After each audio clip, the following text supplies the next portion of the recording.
Royals baseball from Kauffman Stadium in Kansas City. A two-game interleague series wraps up with the Brewers tonight. Milwaukee took game one last night, 5-2. Hi, everyone. Welcome back to the ballpark with Rex Hudler. I'm Ryan Lefevre. Joel and Monty are coming up. The Royals, for most of this first month, have been without three key bats: Jorge Bonifacio, Salvador Perez, Alex Gordon. Two of those guys returned to the lineup last night. Yeah, and what a breath of fresh air. You take power bats like that out of any lineup in baseball, you'll see a significant problem. No doubt about it. But now they're back. They'd like to see wins, certainly. But look at the controlled swings. Salvi back. He's a leader, but he's got that energy and he's got the skills. That throw was awesome. Alex Gordon might be the best swing I've seen from him in a long time. He went out, got it, drove the opposite field. We see more production like that from Alex. The Royals will be in good shape. We'll talk Royals starter Jason Hammel when we come back.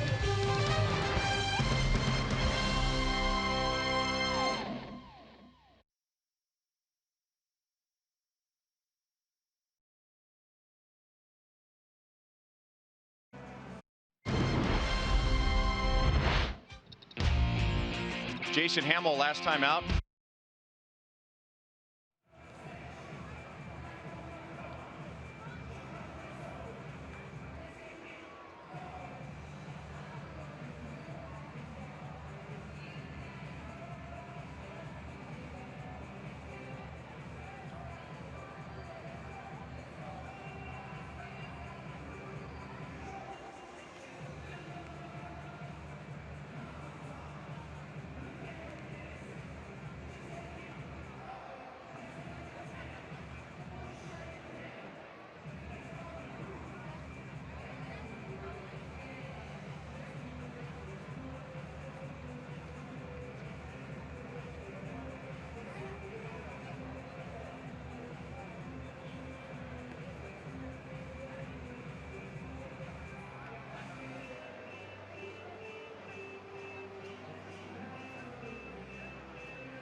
Innings for the first time as a Royal. He went 9 innings for the first time in 6 years. And after struggling in his first start of this season, he's been really good over his last 3. The interesting thing about Jason Hammel is, if you followed him at all, you know that he has a really good slider. And when he's right, he's getting hitters to chase that slider. But we're going to look at some interesting numbers right now, Hud. I want you to talk about them because it's the fastball that seems to be getting hitters the most trouble. He's using his fastball slider about 93% of the time, but the league is chasing his fastball more than any other pitcher in the major leagues. What's that all about? You rarely see that. That fastball is a premium pitch for a hitter, but it's a direct correlation to how good his slider is. His slider is so good, it's in the back of the minds of the hitters. And when he shows that fastball up in the zone, they swing out of the zone for it. He's even made some effective strikes with that fastball down and out. But the slider's been so good, compliments the heater. The Royals will face Jhoulys Chacín for the first time since he became a Brewer. When we come back, Joel and Monty will talk about how this might be a good matchup for the Royals.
First pitch from Jason Hamill coming up in just over 8 minutes. Matchup of veteran right-handers. Joel Goldberg, Royals Hall of Famer Jeff Montgomery, and for Chacin, he's pitched in 200 games in his career, Monty, a major league career that began in 2009, but only twice faced the Royals, including last year when he pitched very well against them, 7 innings, 2 runs for San Diego. So what might his weakness be? Well, the one thing about him, he's a guy that's going to throw his slider a lot. So you're going to see him feature a slider a lot like Jason Hamill tonight on the hill. But there are a couple of issues that he has a lot of time.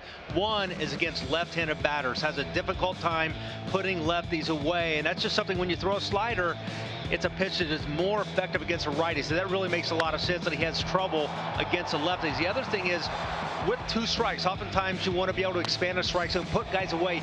He's had a difficult time putting guys away with 2 strikes. A high batting average against, high OPS against him with 2 strikes. So we'll keep our eye on that tonight. 5th highest OPS with 2 strikes in the majors, and Lucas Duda might like this matchup. 4 for 7 with a couple of homers in his career.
Kansas City is brought to you by the Missouri Lottery. Every ticket played gives back to Missouri schools, so play it forward with the Missouri Lottery. By Chevrolet, the most awarded and fastest growing brand the last 4 years overall. Find yours at your Kansas City area Chevy dealers. And by National Car Rental. Go national, go like a pro. Royals need to get it going at home. They have lost 6 straight here at Kauffman Stadium and trying to slow down the Brewers, who have won 7 in a row. The lineups and the first pitch are coming up next.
damp here tonight, but the rain is gone. The tarp has been rolled up, and we will start on time. 50 degrees at first pitch tonight.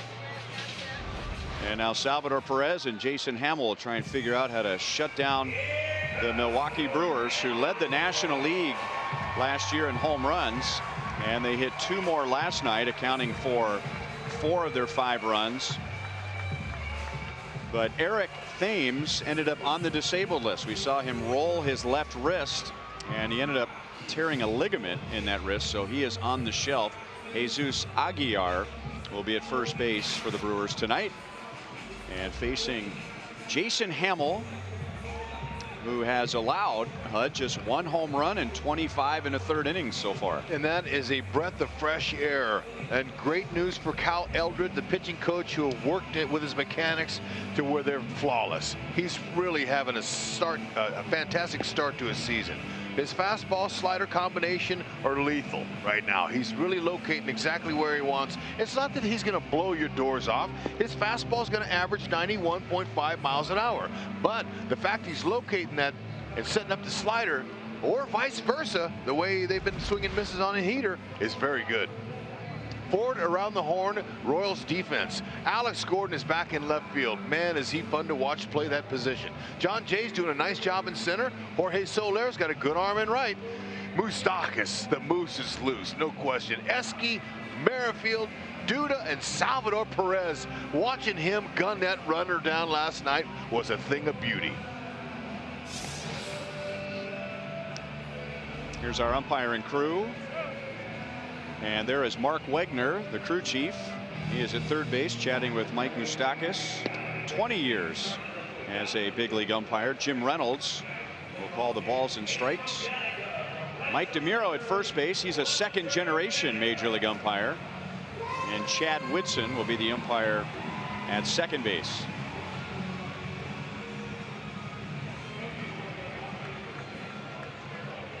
And now Lorenzo Cain, who got 3 ovations last night and was cheered, as he is right now, after he hit a home run against the Royals last night. Yeah, you know what? Having a chance to think about that, listen to what the people were saying today, I'm thinking it's okay. There's a few hardliners out there, but look, Lorenzo Cain will never be forgotten for what he did to help this team.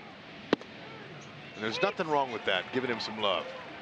It's all about the fans. If they want to give him love, go right ahead. He ended up reaching base 4 times last night in his return to Kauffman Stadium. He had one of the 2 home runs, and that gives him 24 in his career at Kauffman Stadium.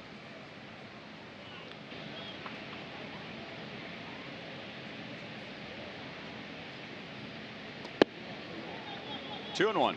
It's one of the things that Hamill's done very well with that fastball, is run it in. He's using that 2-seam run, and that's something he didn't really have a lot of last year, largely because of his mechanics. His upper body wasn't in the right place. He wasn't getting good movement enough. Chase the slider. 2 balls, 2 strikes. When you have 92 that runs in on a hitter's hands like that, and then has that going away, that's what you're going to get. A swing rate of 51.1%. That's incredible. You're going to get the swing and misses when he drops a slider. So you ask, what's the difference between swinging at a pitch and chasing a pitch?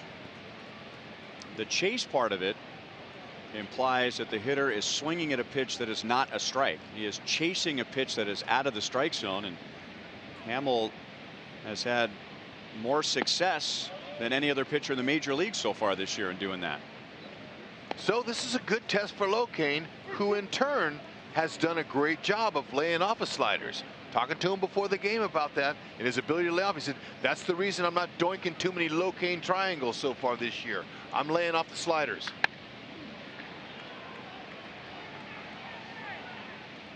Soler in right field brings it down. I remember even Lorenzo Cain, as a Royal, admitted that that was his so-called kryptonite. Sliders away. Yeah, well, this year he's chased his 17.1 off-speed pitch that weren't fastballs out of the zone. That was the second lowest in Major League Baseball. So he's done a good job of adjusting. Locane's in a good spot right now. So is Hamill. Good to see him win that first battle. So here's Christian Yelich with one out. He was 1 for 5 with an infield hit last night. And Hamill misses high, ball 1. You got to be careful pitching Christian Yelich up in the zone. Good fastball hitter. Dangerous hitter on pitches that are elevated. That one was right down the middle and fouled away. So here are the numbers to prove it. On pitches up and out over the plate, nobody has gotten him out yet. Up and away, he's a 500 hitter. Yeah, it's impressive, even though it's early. Okay, those are early numbers, but still, this is how hot he's swinging this while he's been in. Had an injury, he missed some time, but he's a fine hitter, and one of the reasons they went out and pursued a guy like him. Right after they got him, Locane came right after. It's beautiful for them. Had some success off of Hamill.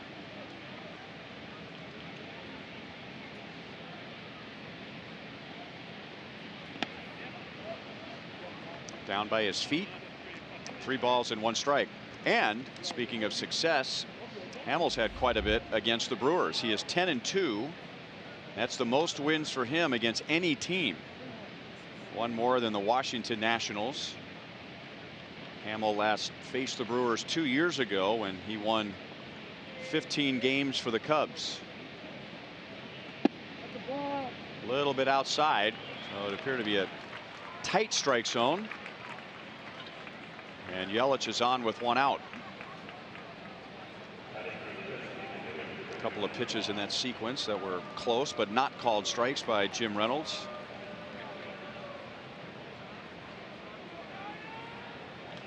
And now Ryan Braun, he was on base 4 times last night with a couple of singles and a couple of walks. He had the line drive that hit Ian Kennedy on his right foot. Kennedy ended up finishing the inning, but that eventually drove him out of the game. Yeah, when we saw how hard it hit him, how squarely the ball struck him, and the velocity 106, that's just not a good mix, not a good combination. He showed me something by staying in there for the next batter. Unfortunately, Shaw took him deep on a big homer.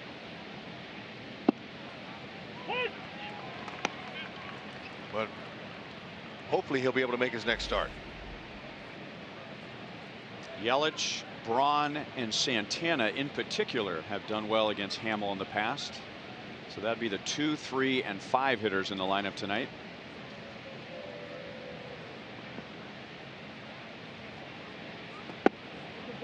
Again, close, but not a strike, and it's 1-1.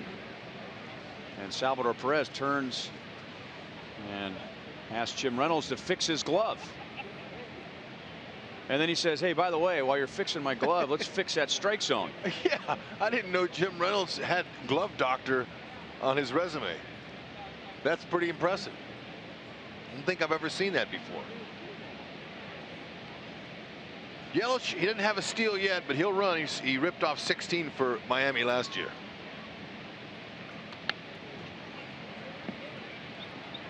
And 1-2. Base stealers, they can run off of Hamill. Hamill, once he comes set and he goes home, he has a high leg kick and he takes a little bit of time getting the ball to the catcher. So base runners think they can steal off him. He's got quick feet. He's got a nice move. If you get too big a lead, though, he could pick you off with a good throw over there. Salvi pulls that one out of the dirt. 2 balls, 2 strikes.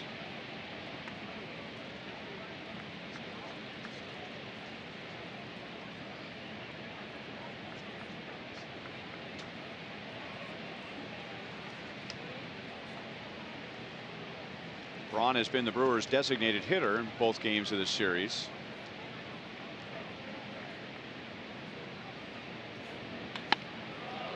Well hit to center field.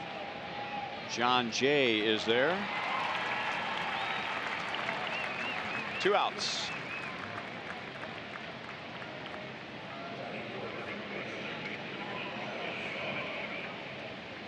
And that'll bring up Travis Shaw, who had the biggest hit for the Brewers last night, a 2-out, 3-run home run in the 3rd inning.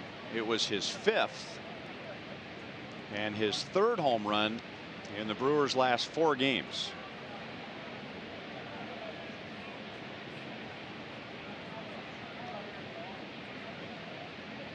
And right before he hit that home run last night, we were showing you how good he has been against right-hand pitching. He hits this one down around the end of the bat, and Escobar brings it down, and Hamill navigates around the 1-out walk. Tonight, the Royals will face right-hander Jules Chassin.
Tonight, as he used last night with Salvador Perez back in there, so Lucas Duda slides down to 5.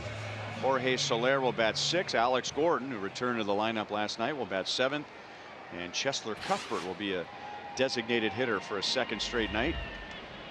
And the Royals will face Jules Chassin for the first time in a Brewers uniform. They saw him last year pitching with San Diego.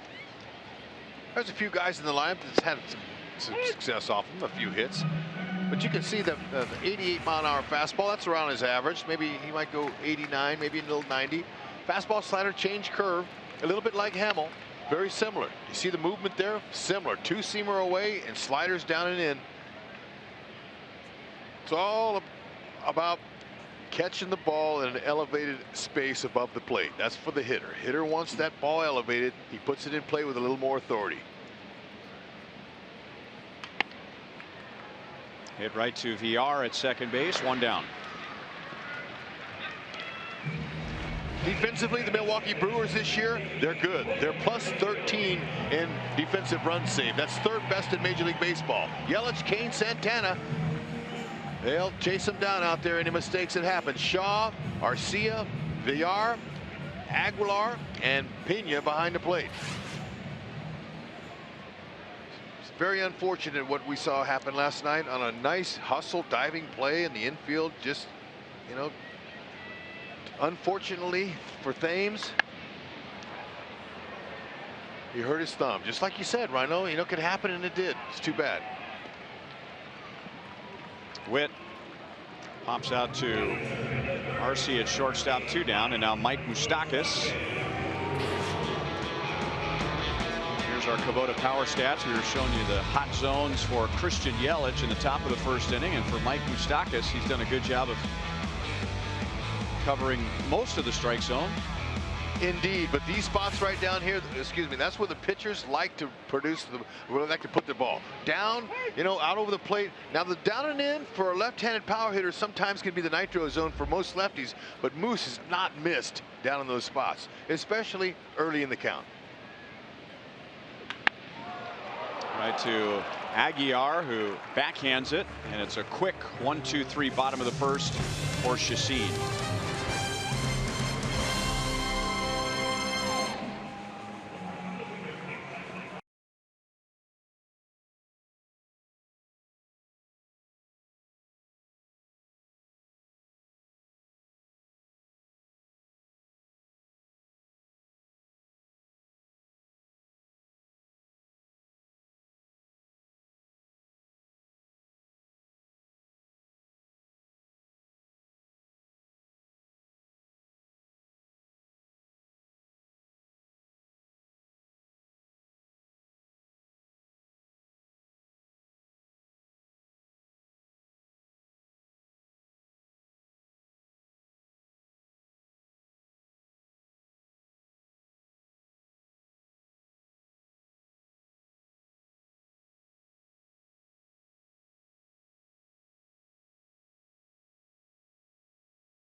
Could have been a little bit scary with Ian Kennedy leaving after 3 innings, but the reports today are positive. Joel Goldberg down by the Royals dugout. Our University of Kansas Health System injury report on that right foot contusion suffered on that 106-mile-an-hour shot off the bat of Ryan Braun.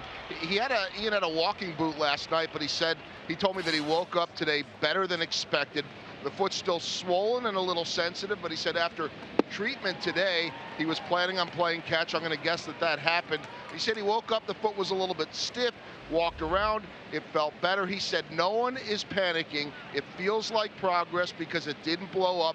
And he said my mindset and the mindset of the training staff right now is to make that next start over the weekend against the White Sox, still listed as day-to-day, but a very positive sign here this afternoon.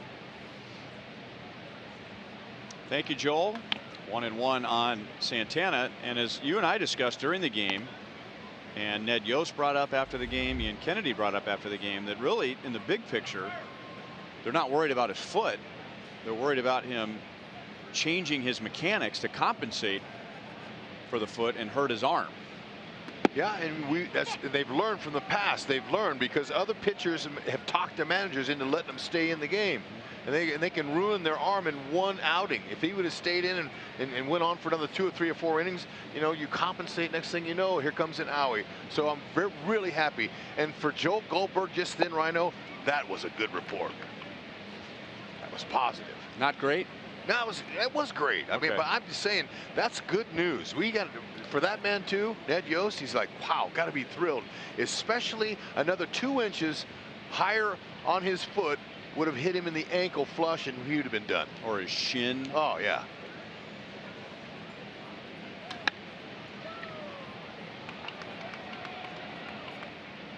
And you know how many times are you standing behind the batting practice screen? During batting practice, they take it every day, and the hitter will hit the ball off the L screen. That's the screen in front of the batting practice pitcher that keeps him from getting hit by the ball. It bounces over and comes over. Nice pitch. Oh, it didn't get it. It comes over back over the backstop, and I've seen people get hit by a ball that's just a lob ball at maybe 10 miles an hour, and I've seen it injure them really badly. So think about 106-mile-an-hour exit velo. That's incredible that he escaped. A couple of good pitches there in on Domingo Santana. getting a chance to play in the field with Brian Braun as the Brewers' designated hitter. Santana, he's battling here. He's got some power, big guy. He's hacking. He's trying to pull that slider going away from him. It's difficult. And that got Salvi, who was down on a knee, and that left, I think, his right thigh exposed, or the general region.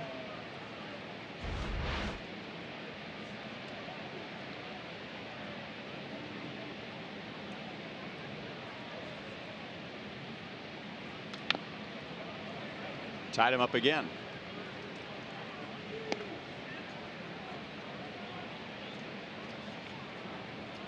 This will be the 11th pitch of this at bat. Santana has fouled off 5 in a row. Maybe you try that runner in on his hands here.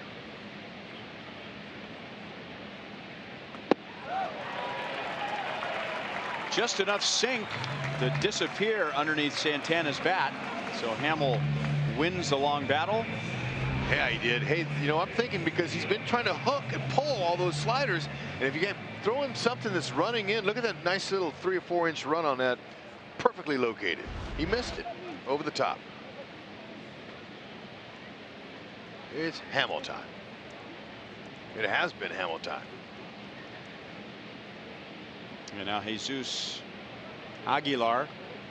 You see on Sunday, Brandon Belt had a 21 pitch at bat against the Angels. Yeah, that's phenomenal. Like some 13 minutes long. I think it was. What was it? Yeah, just under. I think it's crazy. 12 minutes and 45 seconds. There were 16 foul balls. I've never seen anything like it. I mean, 10 to 12 to 15. That's a lot, and that's impressive in itself.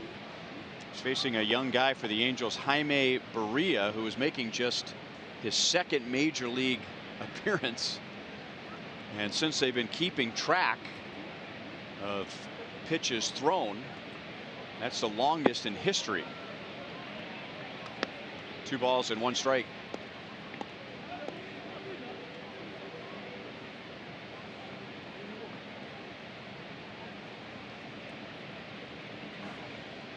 They're almost sure that this man's going to pull the ball here. Do you see that defense there? Swung way over. And he pulls it right to Moustakas. 2 outs. Celebrate one of the most dynamic players in Royals history with the Bo Jackson Flex Plan. This plan gives you the ultimate flexibility with 16 ticket vouchers to use during the remainder of the season. Download the MLB Ballpark app to pick and choose which remaining games you want to attend. And for more information, go to Royals.com/Bo.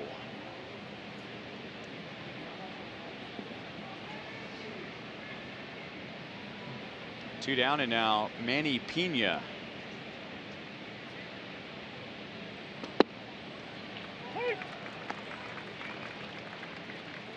We were talking last night about Manny Pena and making his big league debut with the Royals.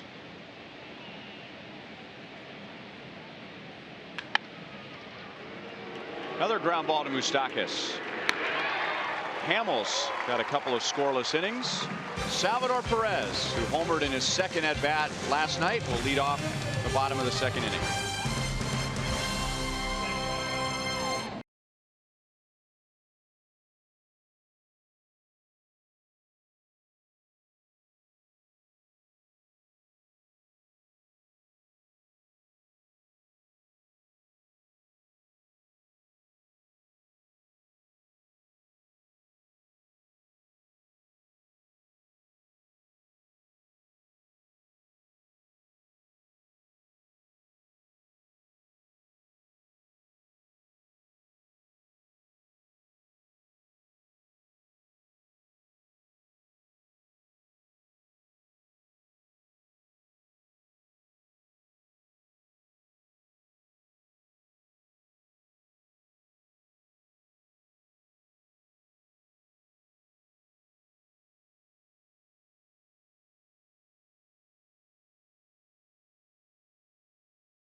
last night, and he grounded out to third. And then in his second at bat, he hit this home run just inside the left field foul pole against Zach Davies.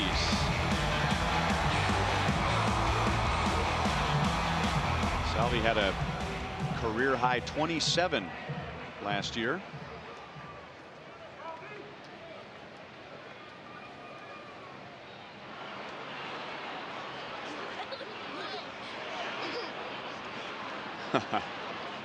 Those two had a lot of fun together by way of Instagram.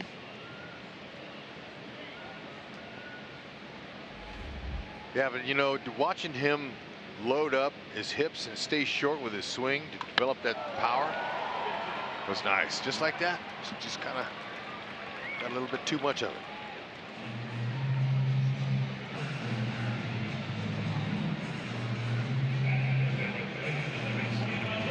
And now Lucas Duda.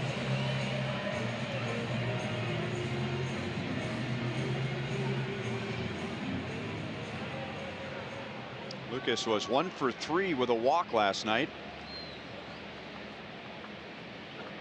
He is second in RBIs for the Royals this year, and now Chacin has a couple of line drives to the outfield. Perez and now Duda, and there are 2 down. But Duda has been without an RBI over his last 6 games, but maybe Julie Chacin will get him going. He has big numbers against Chacin in the past, but this time around the Brewers right-hander gets him on 1 pitch.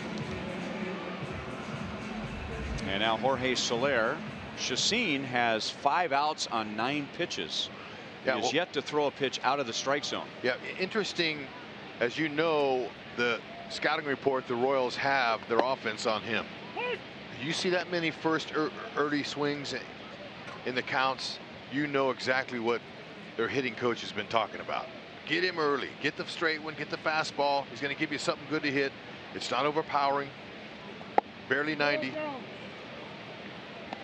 That's a good fastball for a hitter to hit if it's in that little square box right there, right around the catcher's glove.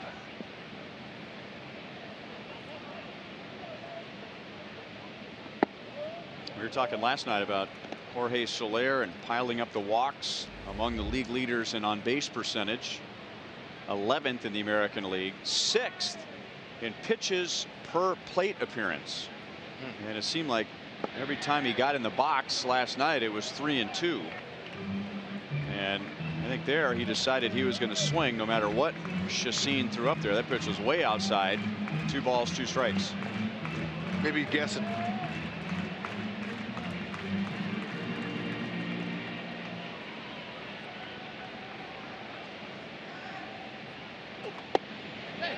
Checked his swing, and he went too far, according to Mike DeMuro down at first base. So 14 pitches and 2 perfect innings so far for Chacin.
Mobile, and that would describe Jose Altuve, built for baseball. And he punished a hanging breaking ball from Nick Tropiano, who pitched really well against the Royals earlier this year. That's home run number 1 for the reigning American League Most Valuable Player. A little shocking. This late into the season, he's just got one. Duda to Hamill. VR is out, 1 away. White Sox are in town. We'll play 5 games with Chicago in 4 days. And we'll kick it off tomorrow with the annual Royals Charities broadcast auction. If you'd like a heads up on some of the items up for bid, you can go to royals.com/broadcast auction, but you can register, or rather bid on special packages like a private dinner with George Brett at Capitol Grill. Nice. A meet and greet with Carlos Beltran, Johnny Damon, and Jermaine Dye. Or a meet and greet with Brett Saberhagen and Salvador Perez. A Bo Jackson meet and greet. How about throwing out the first pitch before a Royals game to Drew Butera? Sounds all good to me. A road trip with the Royals to Chicago before the All-Star break, and then flying home on the team charter. And then several great ticket packages for under $50. So some excellent baseball experiences up for bid tomorrow night. I think that sounds exciting. We need folks to really help out in Royals Charities. Hamill's cruising. But Rhino, you didn't mention lunch with you and I, though, and you know, I'm not saying that we're in those guys' league at all, but look, I look forward to it. I hope somebody bids on that. Well, I'm just reading the script right here. What they wanted you to some do. of the bullet points. Okay, okay. And my feelings we're not on there. Okay, I won't mention it again, but my feelings aren't hurt. We just hope somebody wants to do it. Although Doc says my feelings really are hurt. I can tell. Okay. Lorenzo Cain flied out to right field in the first inning.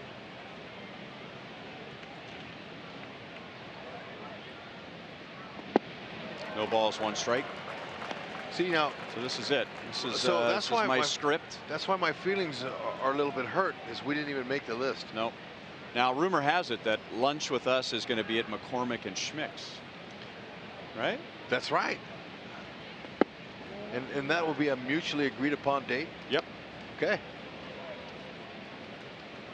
But that hasn't been on the script all season as we're promoting the broadcast auction.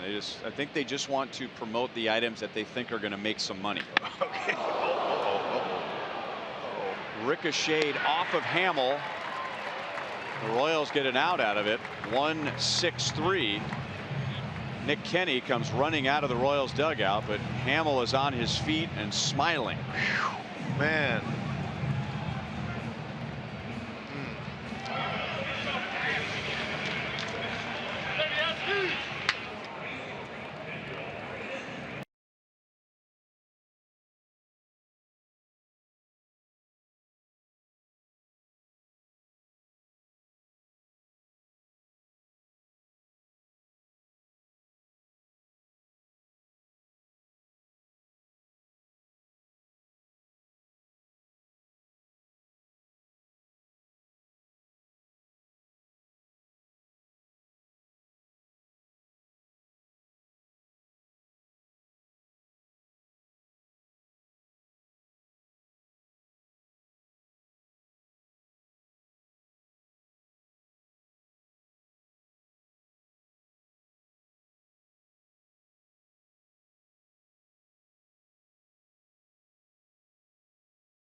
game. That was off the bat of Ryan Braun, and now Lorenzo Cain off the back of Jason Hamill's leg, but he popped right up and walked off the field, and it looks like he's going to be all right. Hey, look now, last night Milwaukee hit one at 106 off of Kennedy, and now that Locaine shot was 109. Santana makes the play on Alex Gordon, and Julie Chassin has set down the first 7 Royals. Beneficiary of Ewing Kauffman's Project Choice College Scholarship Program. This is Gene Willis. Has been active in uplifting the lives of young people in the Kansas City area and abroad over the past 15 years. He has been a big brother for Big Brothers Big Sisters of Kansas City for more than 14 years. He has also been the race director for the Run for Mercy for multiple years, raising tens of thousands of dollars to help children infected and affected by the HIV epidemic in South Africa. He and his wife also currently foster dogs for Great Plains SPCA, and Gene serves on the executive committee for Vibrant Health Wyandotte Neighborhood Clinics. That's a heck of a resume, and just a couple of those achievements would qualify him for the Buck O'Neil Legacy Seat. No question, Gene. Way to keep on giving, man. That's outstanding. Especially the youngsters that you're taking care of. Goes a long way.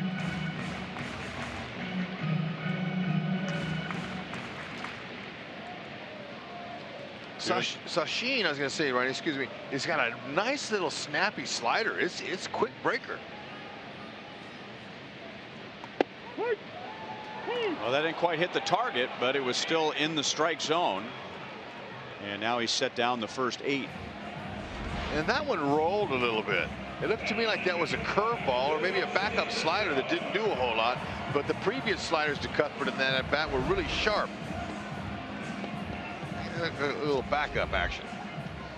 I mentioned the Royals saw him last year in June when the Royals were in San Diego. This was the only game the Royals didn't win in that series, and Chassin gave up only 2 runs and only 3 hits in 7 innings. And now Escobar drives Cain back a few strides in center field. That's a 7-pitch 1-2-3 third inning for Chassin. He has 3 perfect innings. Wow.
You can create moments you'll remember forever with the Royals Memories program. Download the MLB Ballpark app now to choose from several options that give you exclusive behind-the-scenes experiences, like getting your photo on the field dressed in your Sunday best on May 6th. as we salute the Negro Leagues. See a full list of experiences on the Ballpark app on your mobile device. Jhoulys Chacin has pitched 3 perfect innings. Jason Hamill has set down 9 of 10. So we've only seen 1 base runner in the first 3 innings, and that was Christian Yelich walking with 1 out in the first. 1-1 on Yelich.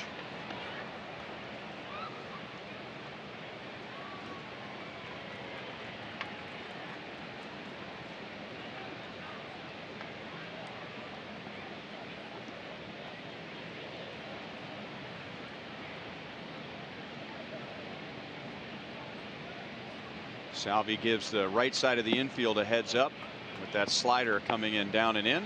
Not exactly sure where that line shot got Hamill, where Locane hit it off him. 109 exit velo, but typically this early in the game he's going to stay in if he can, but you're not going to get ice. You normally would get ice, but the ice would stiffen it up. You want to keep it loose. You want the blood to keep flowing through the area, so they're not going to go in there and say put an ice bag on that. If anything, they might put a little heating pack or something to keep it loose so he can go ahead and do his thing. You don't want it to tighten up. But that was quite a shot, even though it did deflect to the shortstop. As we talked about the deflection last night off of Kennedy's foot, how it bounced right back towards the home plate. That got him. This one here kind of grazed off of him. Still hurt, and he'll still be marked, but not enough to get him out of there, thankfully.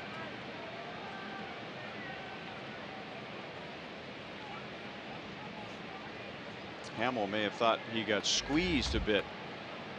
Pitching to Yelich, who walks to lead off the 4th inning. Ryan Braun lined out to John Jay in center field in the 1st inning.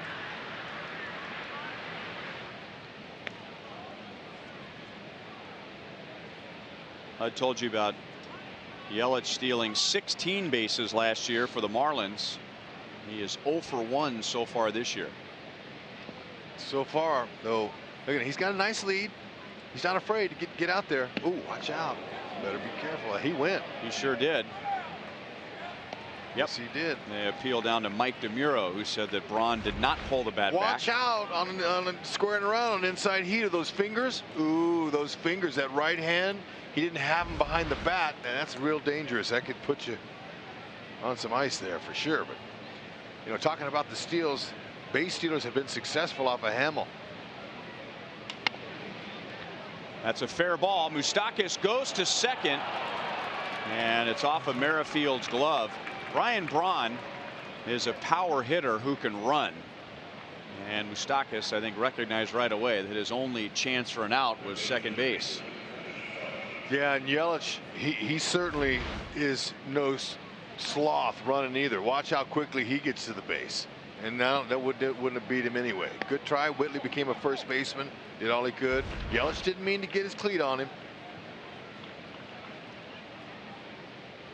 It's a hit for Braun. For goodness sakes, please don't have any sort of contact at second. Don't you dare get any cleat marks on those guys or any dirt.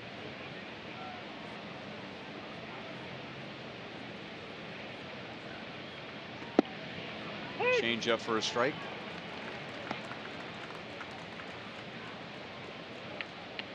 Even when Hamill struggled last year, he was still good in this area, pitching with runners in scoring position, and he's off to a good start this season.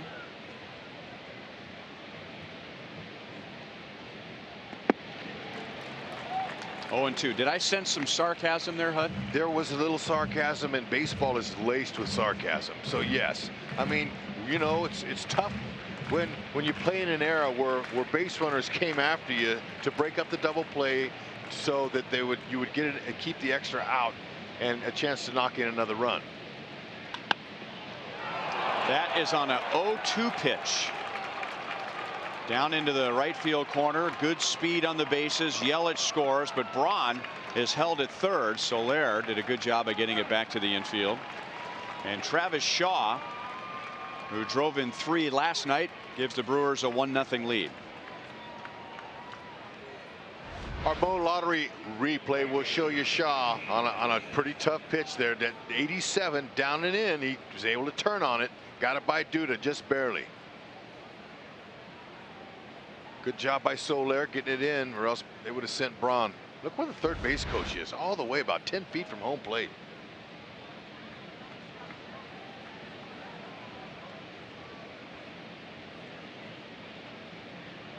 And now Domingo Santana with runners at second and third and nobody out.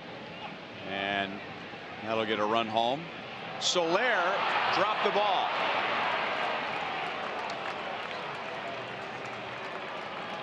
And that might have been both a mental and a physical error. The physical dropping the ball, but the mental, he was coming up throwing HUD, and I don't know if he had a play anywhere. No, that was a little bit too deep, and this ball was hit pretty well.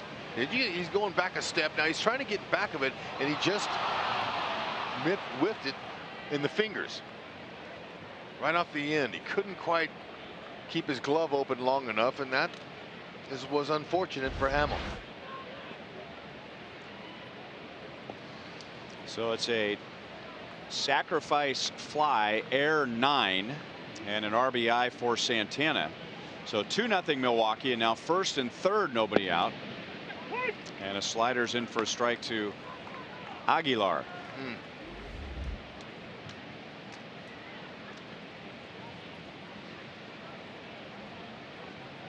A little bit of tough luck for Hamill.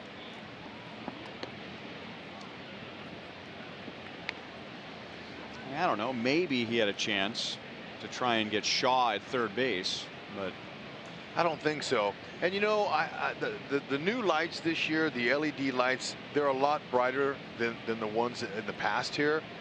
I've talked to a few of the outfielders. They say they haven't been a problem yet. Alex would be the main guy to ask, but they are brighter, and it would cause you to miss a ball here or there. Now, I'm not making an excuse for him, but there's a difference in the lighting this year.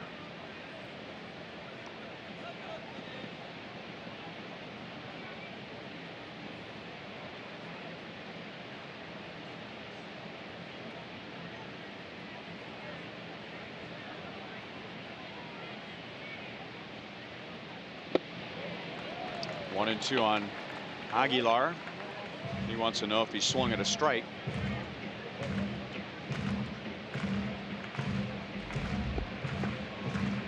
A good fastball hitter, and here are the numbers to support that. Highest percentage of line drives on fastballs in the major leagues. That fastball's down and out of the strike zone. He's got a simple approach. You know, the approach that Aguilar has is to be very relaxed when he starts. If you'll watch him, watch where his hands are. He is very relaxed, and he has a little slight movement going back right when the pitch is on the way. Look at how light. Look at his arm. He's keeping his arm loose. Look at how good, comfortable position, slight movement back, and that's enough to do the job. John Jay makes the play. Both runners are tagging, and both will move up 90 feet. Shaw scores, and Santana goes into second base, and Milwaukee leads 3-0.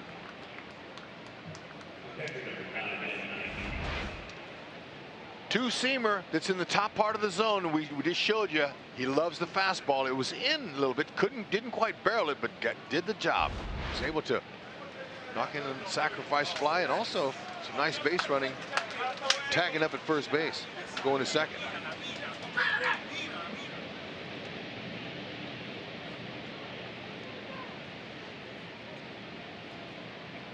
Manny Pena with a runner at second base, one out. Chased a slider down and away. Pena grounded out to Moustakas in the second inning.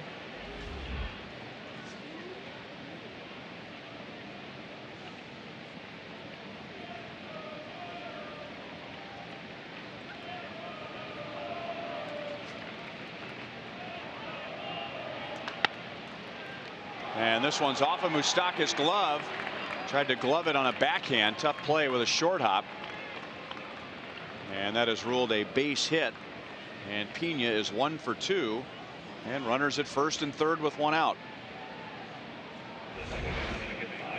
Tough shot and a tough chance. Short hopper too. It's not, that was kind of an in-betweener. Yeah, I mean, if it's within a foot, it's a little bit easier pick, but that was a little long hop, and as a fielder, you just try to take a shot at it. Just kind of olay it the best way you can, and sometimes it works, sometimes it doesn't. So now they're going to kind of regroup here. While they chat, we'll remind you, Sunday, the NASCAR Monster Energy Cup heads to Talladega for the Geico 500. So get ready for all the fast-paced, heart-thumping action from the Super Speedway starting at 12:30 on Fox, or you can stream it live on Fox Sports Go.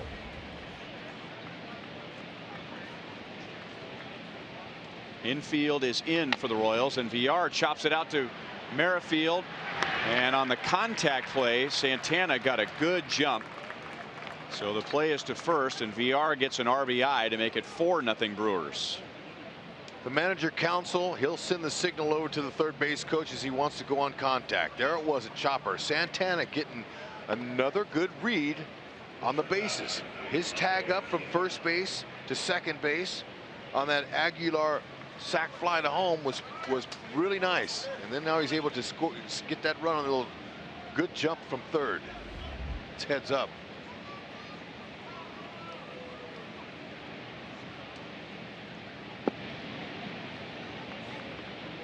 Ball one on Arcia.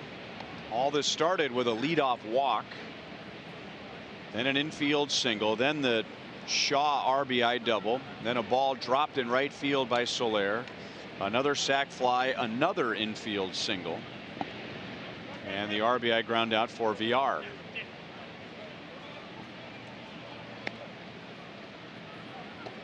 Arcia flied out to center field in the third inning. He was not in the lineup last night.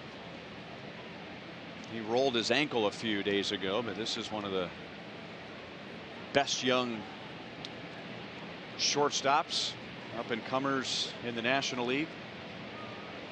Yep, 23 years young. And a breakout season last year too. And he goes up there to swing the bat. Sure enough.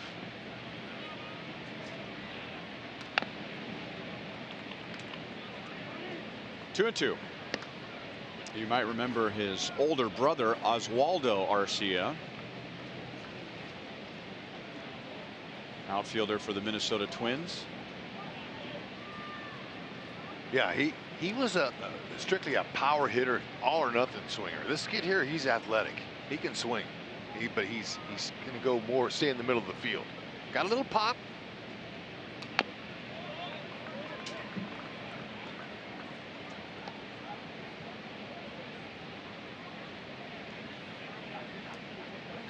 Hit 15 home runs last year. 506 at-bats he got in 153 games. That's a breakout game or a breakout season for this young man. You see Hamill there struggling a little bit here in this inning. Defense hasn't helped him.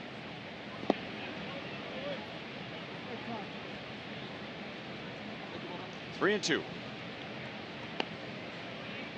I don't know if you're going to jump out there and put Arcia in that category of the other young shortstops in the American League, but he's got a nice future ahead of him. Lindor, Correa.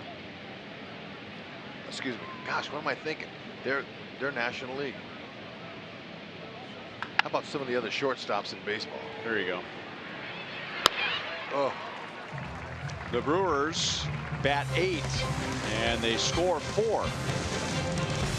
Top of the order coming up, bottom of the fourth.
great deals on the Jeep brand lineup at the Jeep Spring Sales Event. And by Jack in the Box, try the new Cholula Buttery Jack, part of the Buttery Jack family, only at Jack in the Box. 4-0 Milwaukee. And that right there is pitch number 22 for Julie Chassin, who has turned in 3 perfect innings so far, 3 very efficient perfect innings. And now John Jay hits it deep into center field, and Kane goes to the track to get it. And Chassin, with some help from his defense, has set down the first 10 Royals. Wow, that's the best stroke and the most well-hit ball of the year for John Jay. It has nothing to show for it. He just crushed that. That ball was man. He's always what he's telling guys now. I mean, I got all that ball. Hard luck. Now, if you're first year's Royals hitting coach Terry Bradshaw, you're going to tell your hitters who have gone out there first ball hacking, don't change a thing, fellas, because I'm counting 4 or 5 line drives, fly ball outs during this time here. They're hitting the ball. These are big league players. They know what they're doing. They're just not having any luck now, and they don't have any luck at all. Putting the ball and play hard. That's all you can do. All right, so here's the argument between the numbers people and the coaches. Okay. The coach says, for argument's sake, what you just said. You know, if you get a good first pitch, go take a rip at it. But the numbers this year say that the Royals have not had much success, especially driving the ball swinging at the first pitch. They are 0 for 4 tonight against Chassin, swinging at the first pitch. So eventually that'll trickle down, and maybe Ned will say something to the hitting coach about, hey, let's talk to the guys about, you know, laying off some first pitches. But right now they're trying to get it unglued. They're just, if their hits were falling, they would be up 4-0 or 4-4. They'd have some runs. I think the question for me would be, what kind of first pitches are they swinging at? Because I don't think the solution is, well, don't swing at the first pitch, because that might be the best pitch you're going to see. Exactly. And against good, I'm not talking about great, but just good major league pitching, you might only get 1 good pitch to hit every time you come to the plate. But when you look at numbers like that, maybe start saying, what kind of pitches are you swinging at? That's hooking and fair.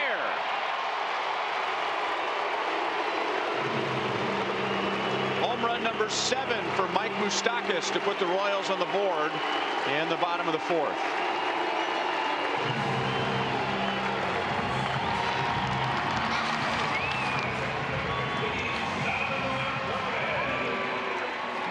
Moose is one of those Royals hitters that loves to swing early in the count. He's one of the top 5 and most aggressive in the first 3 pitches. Now that ball there was middle, and he didn't miss it. That's a nice fluid swing, stayed right through the ball.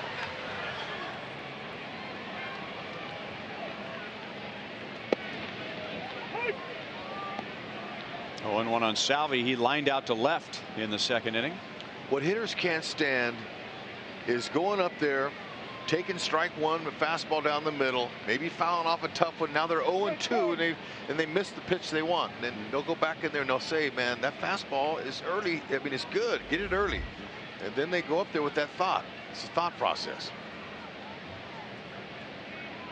Doesn't always work. Ball's hit well. The Royals get a run on the Moustakas home run. It's still just a 9-pitch inning for Chassin. It is 4-1 Brewers.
shutout and no hitter in one swing. Hey folks, take your Royals pride and go on with the reusable tote bag featuring the 50th season logo, presented by MLB Network. Come out to the K and get your bag this Saturday when the Royals take on the White Sox. First 20,000 fans receive this exclusive item. That's a beauty.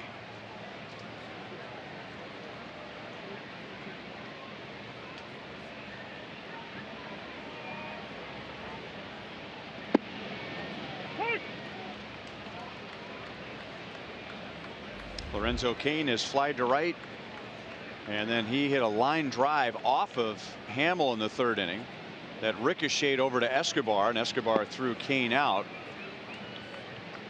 So scored 1-6-3. Cain's already run down a few balls in the outfield tonight, most notably against his buddy Salvador Perez for the last out at the bottom of the fourth, and they had a little chat about that as Cain was digging in. The Brewers got all 4 of their runs in the fourth inning. They batted 8.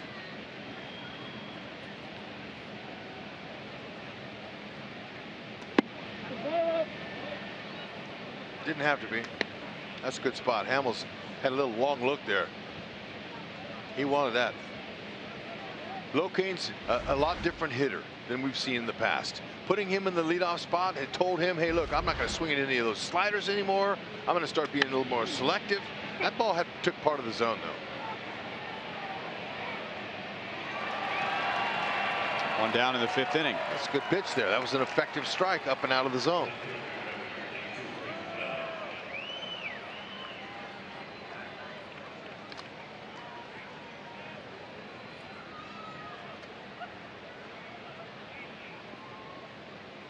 Christian Yelich has walked twice, including leading off that 4-run fourth inning.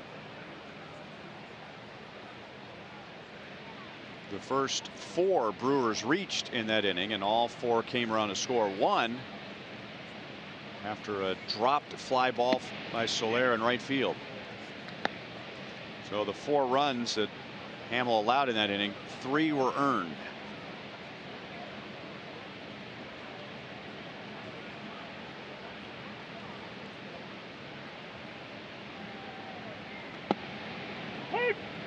One ball, one strike.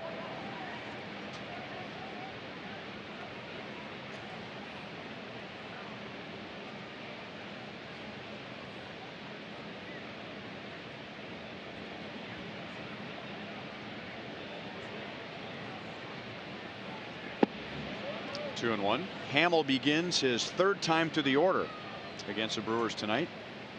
And when he pitched so well Thursday at Detroit, the Tigers were just 2 out of 13. 3rd and 4th time through the order as Hamill went 9. So that wasn't an issue for him that day.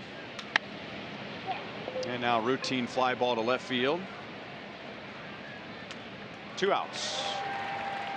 Ryan Braun comes up, and it's time for our sprint trivia question. Name the 4 Brewers pre-2000 with a 20-20 season. 20 home runs, 20 stolen bases before 2000. Robin Yount. Absolutely, got to be. What about Paul Molitor? Strike 1. How about Jim Gantner? Strike 2. Ooh, hang on a minute. Slow down. Hey now. So we got 1 more left. One more strike. 1 more strike, 3 more players. Oh man. Holtze's already dancing up here in the booth. That was my bad. I thought for sure that Gantner was one of the guys. All right, we'll wait on it. We'll...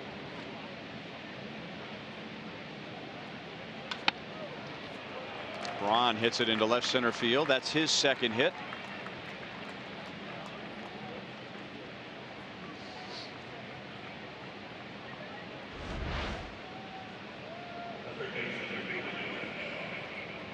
Heater in, little runner. He's got some pretty good movement on his 2-seam fastball. And credit the hitter for that.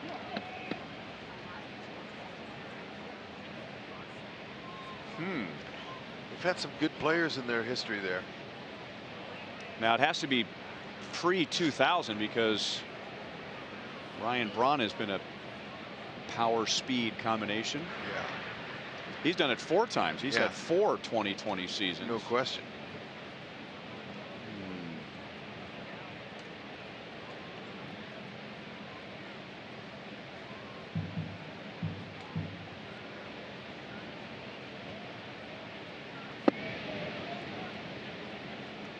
Now, can we just discuss amongst each other and not, you know, make an official guess? Okay, that's been approved. What about HUD? What about Jeff Jenkins? It's a good guess. I like that.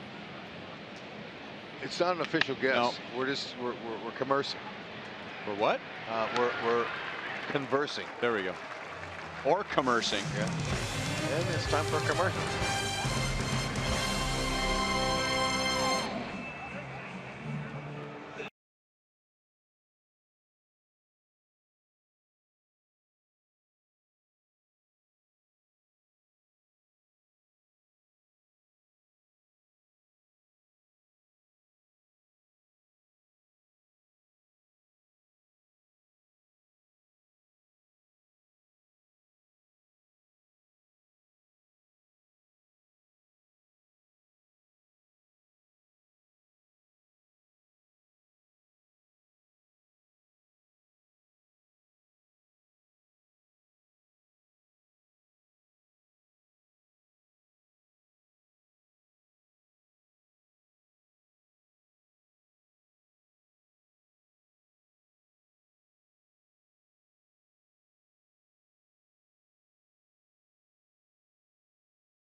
Leads off the bottom of the 5th inning. Here's our Kia drive to success.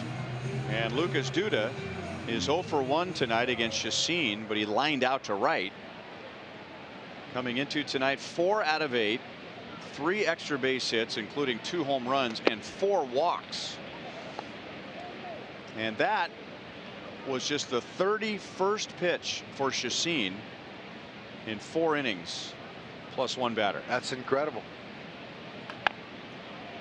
1-1. It's just an aggressive Royals offense. Everybody knows that. But I'm going to say in their defense, they've hit some balls hard. Not just some balls, several balls hard. They hit it right at people. There's another one. 1 down in the 5th inning.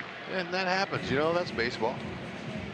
All right, so what about we had Jeff Jenkins? What about Dale Swaim?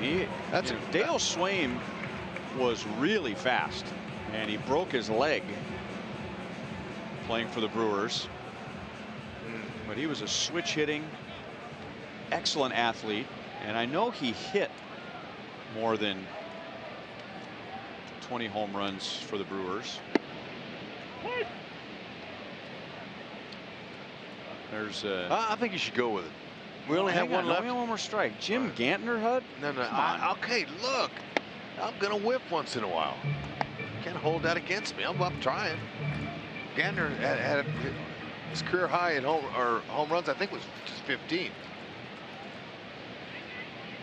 So Okay, well, I was it's not a 15-15. No, I was off, but I didn't know that at the time. Gantner played a long time. I thought he might have had a little more pop. Now, Dale busted his leg colliding with Darrell Hamilton. Darrell Hamilton, I don't know, did he hit 20 home runs? He was a speed guy. It's a great story, by the way. A few years ago, They were interviewing Terry Francona, who was Dale's teammate. And when he broke his leg in 1988, some wondered if he'd even play again. But he really inspired his teammates for the way he worked to get back to the major leagues. An ugly collision that caused him to miss the entire '89 season. Soler strikes out for a second time. That is 3 for Chacin. And they're 2 down. Okay, so. All right, Hud, we have Jeff Jenkins, Dale Swaim, which would be a good in the house, and Darrell Hamilton. Dave Nilsson, he wasn't much of a runner. He wouldn't have stolen 20 bases, nope, right? He had the power. Darnell Coles comes out of my mind for some reason, but maybe I'm wrong. Maybe that was Seattle. I don't know. I don't think he played for the Brewers. I remember him with the Mariners. My bad. Played for my dad with the Mariners. Okay. What do you think? Jeff Jenkins. I remember. I'm going to go. What do you think? How could Molly not have been in there? I don't know. Alex Gordon pokes it the other way and gets it past Shaw, and he's on with 2 down. Here he comes. Very nice. Look at that. Nice little exhale. See the shortstop where he is? Look at that nice abbreviated swing all day long.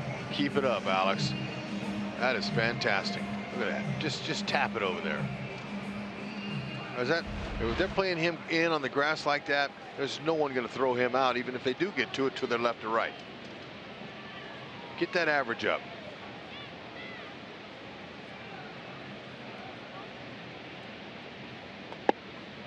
I thought Molly would be a sure fit. Paul Molitor had 1 20 home run season, and that was with the Blue Jays. Cuthbert took a called 3rd strike in the 3rd inning.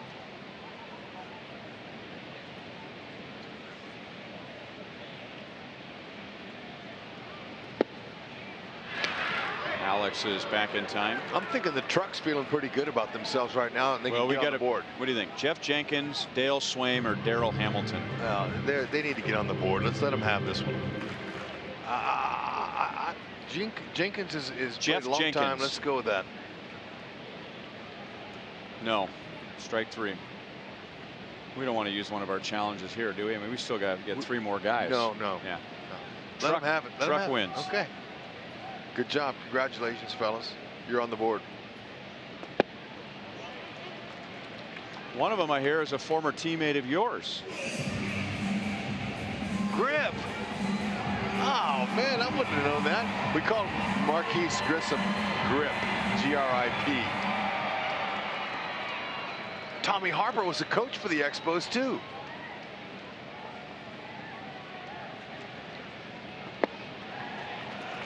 Cuthbert is on with a 4-pitch walk. And so 2 outs. The Royals get an infield single and a walk for Escobar. So the Truck is on the board.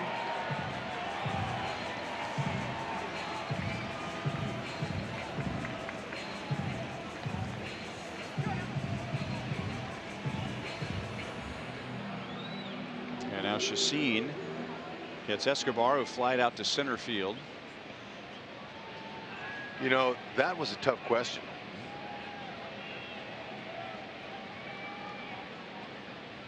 Did a good job by them. Throw back down to second base, and I think Alex might have been out if VR catches that throw from Pena. Pena showing some skills, throwing around the bases. We saw him try to get Alex at first, and he almost got him at second. 1, 2, 3, 2.5 shuffle steps. Yeah, he might have beat it back there. Let's see if his hand gets in there. Ooh, if that throw was right on that bag, if it was perfect, they would have got him. You don't want to get picked off now. Down by 3.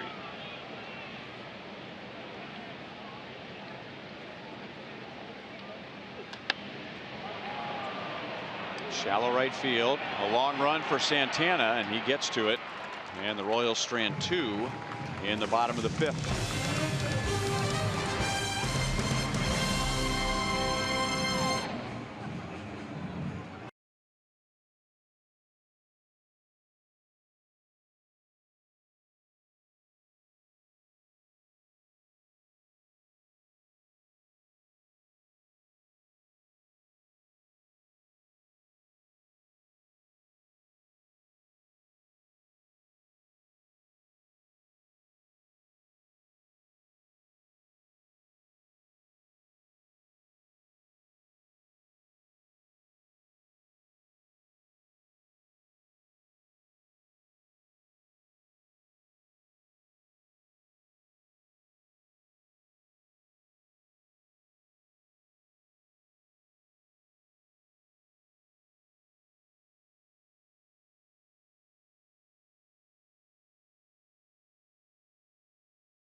down.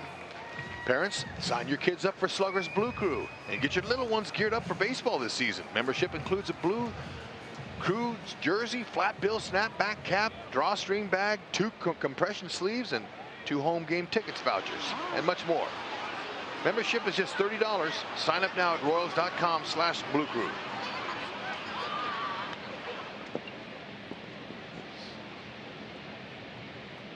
It'll be Santana, Aguilar, and Pena in the 6th inning.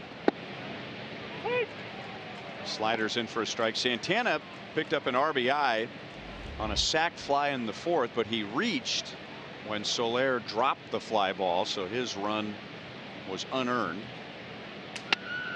Good pitch, and a slow roller to Moustakas, and there's one away. So the Brewers are 1 for 5, 3rd time to the order against Jason Hammel. Look at these pitches, Hud. You know, they talk about a pitcher, oh, he made just one mistake. Here are some pitches earlier in the game that I think would qualify as mistakes that did not hurt Jason Hammel, where he either missed the target or left it out over the plate. And Ned Yost, in talking about Hammel last year, I remember having several conversations with him about this.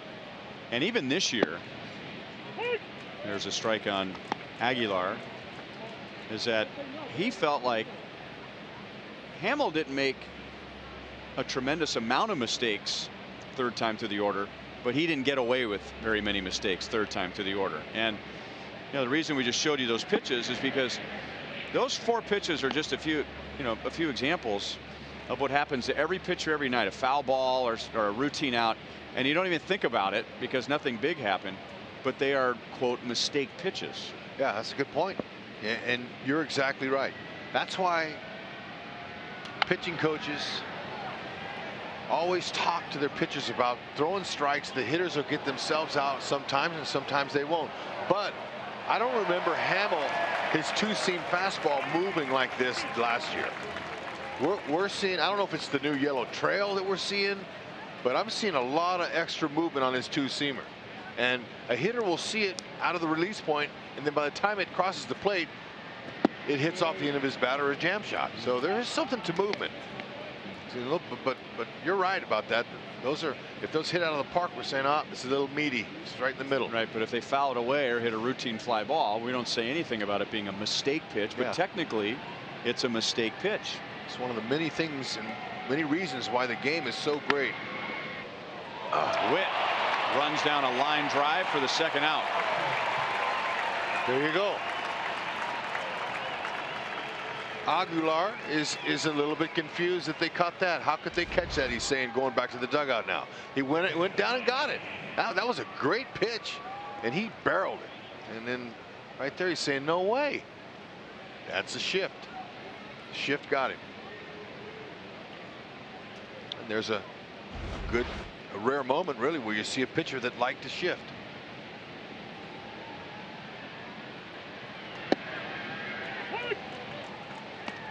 Manny Pena is 1 for 2. If they were playing normal position, that would have been a clean base hit.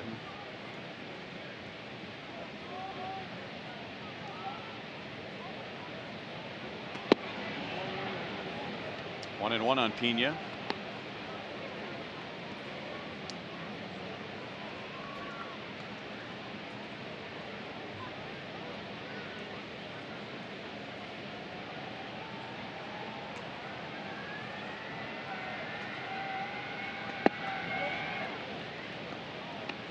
Two and one.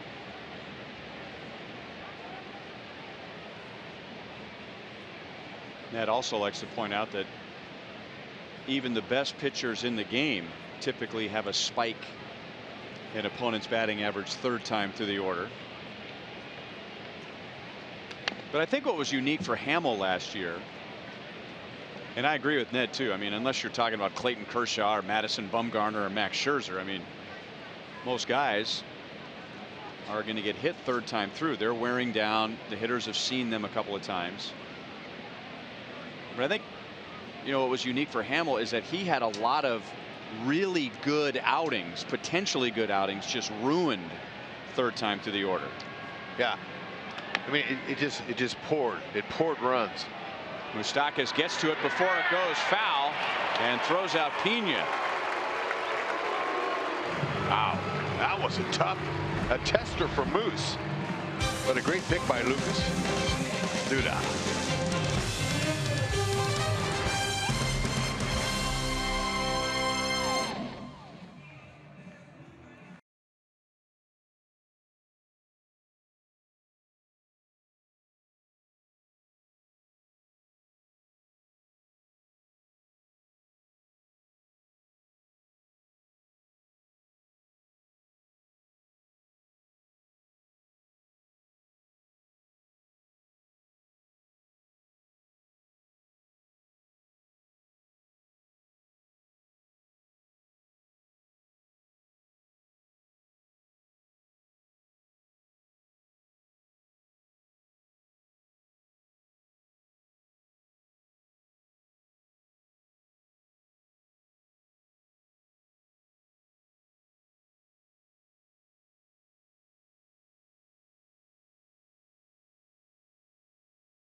An average of fewer than 10 pitches per inning. I mean, you get one of those in an entire start, you're happy with that. Fewer than 10 pitches in one inning, and he's averaged that over 5. It's incredible.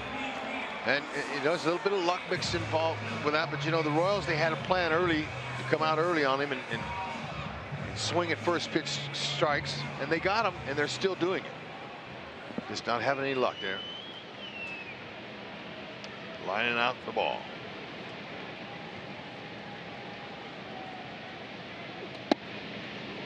Strike on John Jay. It's time for our Sonic Slam inning. Our contestant is Kim Hartstock from Gladstone. If the Royals hit a home run out of the park in this inning, Kim wins $200. 0-2 on John Jay. If the Royals hit a grand slam out of the park, Kim wins 25 grand from Sonic and the Royals. John is grounded out to second and lined out to deep center field. And the Royals have had a few lineouts to the outfield tonight. Yeah, they have. Yeah, he's only struck out 3, so you know the rest of them all were pretty solid hit. Well hit. Salvador Perez, Lucas Duda, Jay, and Salvi again have all lined to the outfield. But the scoreboard says 1 run, 2 hits. He's done a good job of working quickly, staying ahead of the hitters, using his defense. And that last ball John Jay hit was a bomb. I mean, that was way deep. Back to the middle. VR flips to Arcia, but the flip was low. Was that necessary, or do you think he could have thrown to first on his own? I don't think so. Most second basemen and shortstop are the best athletes out there. He could catch that, turn and jump and fire it over there. But you know, hey, I'm not so sure VR wasn't ready for that. And it was a little bit behind him. And unless you work on that play, and then don't get me wrong, there are some guys that don't even work on that play. They're so good, they just do it. But John Jay will take it.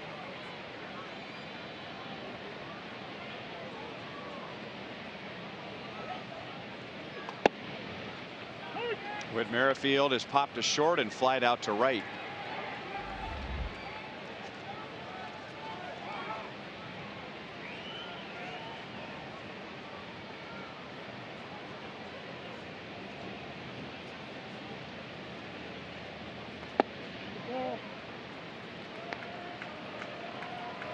Royals, 1 ball, 1 strike. You know, they just get another guy on and hit him a big fly. They're right back in this game. They're not very far out of it. And believe me, there's no quit in them.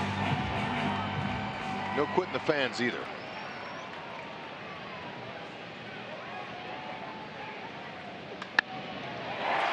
Past Aguilar and into right field. John Jay will go first to third. And that big bat is coming up.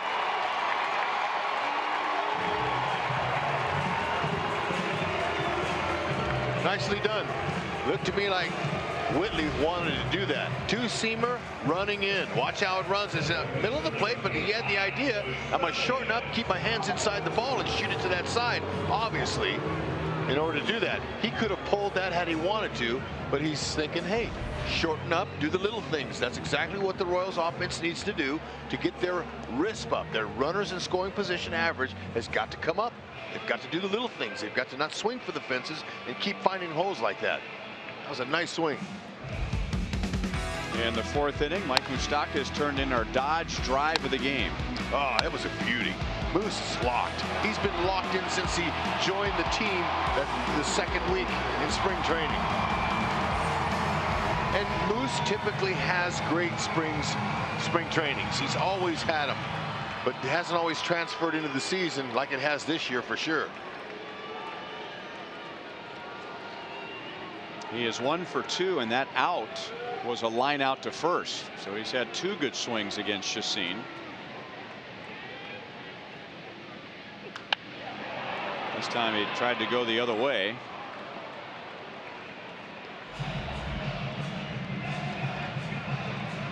The most balls put into play at 100 miles an hour or faster. Mike Moustakas has the most, 34. Impressive.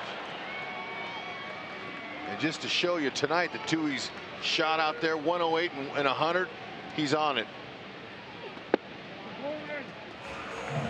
That tight strike zone goes the Royals' way. Ooh, man. 1-1. You know, and this is the guy you want up. Moose is one of the few Royals that's got a great average with runners in scoring position. He knows what to do here.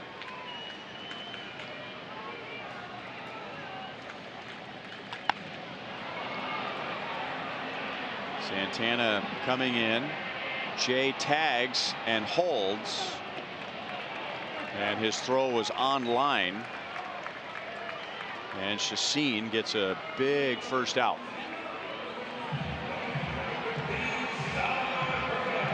Yeah, that's rare that Moose didn't come home or come through right there. But now it's a slider. You see him on the side of the ball, a small dot on the baseball. Hitters can see it. Moose likes that pitch. He just got under it. That's his pitch. Just missed it.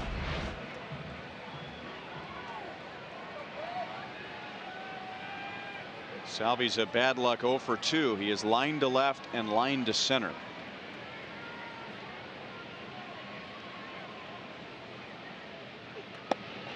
Way outside, ball 1.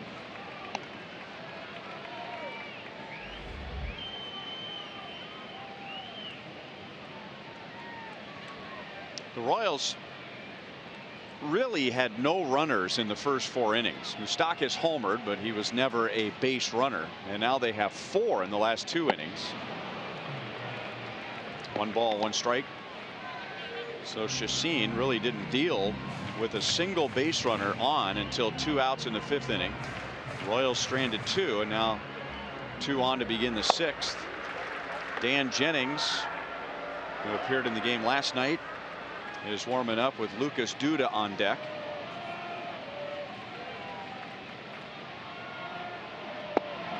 Got him to chase it out of the strike zone, 1-2. Yeah, he's not going to give Salvi anything to hit out of the park right here.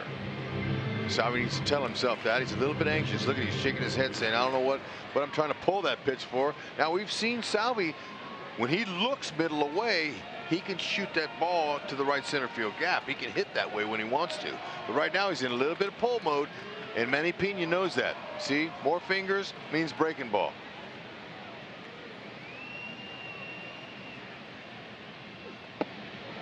That time Salvi wouldn't go for it. 2-2. He's got to know that. Salvi knows they're going to try to get him to chase.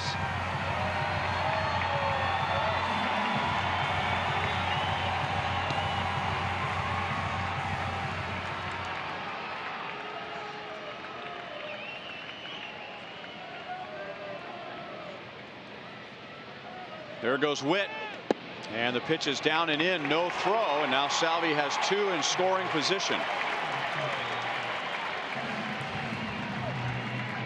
Number 2 for last year's American League leader. Yep. That's a good steal right there. Leaves first base open here. Now, Craig Counsell, manager of the Milwaukee Brewers, he's got a righty and a lefty up in the pen, and that's what Ned's new order with Salvi back in there and Gordon. He's able to go left, right, left, right, left, right. So that forces the opposing manager to get both a righty and a lefty up. Jacob Barnes is the right-hander. No chance for a ground ball and a double play now for Chacin. And there's the ground ball. And the play is to third, and Witt is out. So the Royals get a run, but they lose a runner in scoring position. It is 4-2. Yeah, well, Whitley will tell you that that was an aggressive mistake. That you can't advance on a shortstop like that. And Arcia said, hell, thank you. I'll take the out. Easy. And Lucas Duda's coming up, and we showed you the success he's had against Chacin in the past. So Craig Counsell will dip into the bullpen. And Dan Jennings will be a Chevy call to the bullpen.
In 5 2/3 innings, but Craig Counsell is well aware of what Lucas Duda has done to him in the past, and here's a chance for the Royals to tie the game, and he'll bring in Dan Jennings. Yeah, Counsell, he wasn't about to let that confrontation happen there. Here's our Toyota League leaders and the Brewers bullpen. They have not allowed an earned run in their last 24 2/3 innings, and only 1 unearned run during that stretch. They've been impressive. Daniel Jennings, 6'3", 210, 31 years young, 6 years in the majors. Fastball, slider. That's what Lucas Duda's going to see, the sliders. He got Lucas to ground out to third in their matchup last night, and that makes Lucas 1 out of 7 against his pitcher.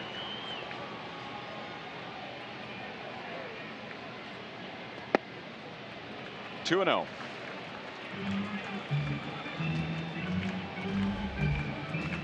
And Craig Counsell probably factored these numbers in as well in deciding to go to a lefty. Yep. All managers know all the numbers, and that's supplied usually by their bench coach, who prepares the numbers for them before each game.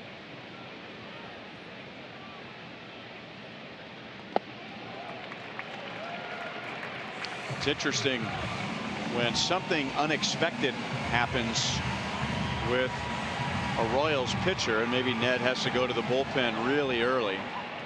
And we'll talk about it the next day on our radio interview, and he'll explain about how he gets together with his pitching coach, and they kind of map out the whole game. Best case scenario, worst case scenario, what matchups they're looking for later in the game. And now a strike on Duda, and I'll guarantee you that Craig Counsell and his pitching coach Derek Johnson hours and hours ago sat down and said, okay, if Duda comes up with these numbers against Chacin later in the game, let's make sure we have Jennings ready in the bullpen. So this scenario did not come up out of the blue. Oh. Grounded to Aguilar. He'll take it to the bag. The Royals had 2 on, nobody out. They get 1 home. It is now 4-2.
One run was unearned. Mike Moustakas is homered again. That was in the 4th inning for the Royals, and the Royals just got another run on a ground out and an RBI for Salvador Perez. So Jason Hamill has given up 4 runs on 4 hits. And as the Brewers are winding up their 3rd time to the order, they are just 1 for 7 against him 3rd time through. Brad Keller and Eric Stout, who was just called up from AAA a couple of days ago, are warming up in the bullpen. VR, Jonathan VR is 0 for 2. He does have an RBI with one of his groundouts. You know, Hamill, if he can continue to get through the 3rd time through the order, he'll shed that role of that label of can't get through the 3rd time. And there's a lot of pitchers in the game today, in the big league level too, that aren't even seeing the lineup for the 3rd time. It's such a bullpen dominated era in our game. But Hamill, he's looking good. He's confident. He's able to repeat his delivery, and that sometimes is not easy when you're 6'6". Got a lot of moving parts, but he's been right on it. A little bit of movement, that ball got away from him there.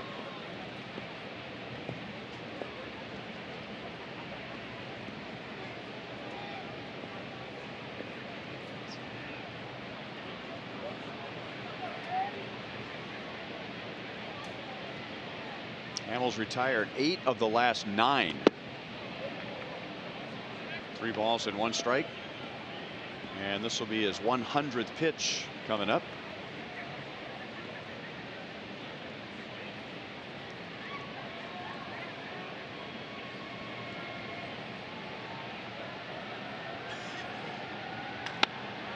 And a line drive into right field, and VR is on to begin the 7th inning.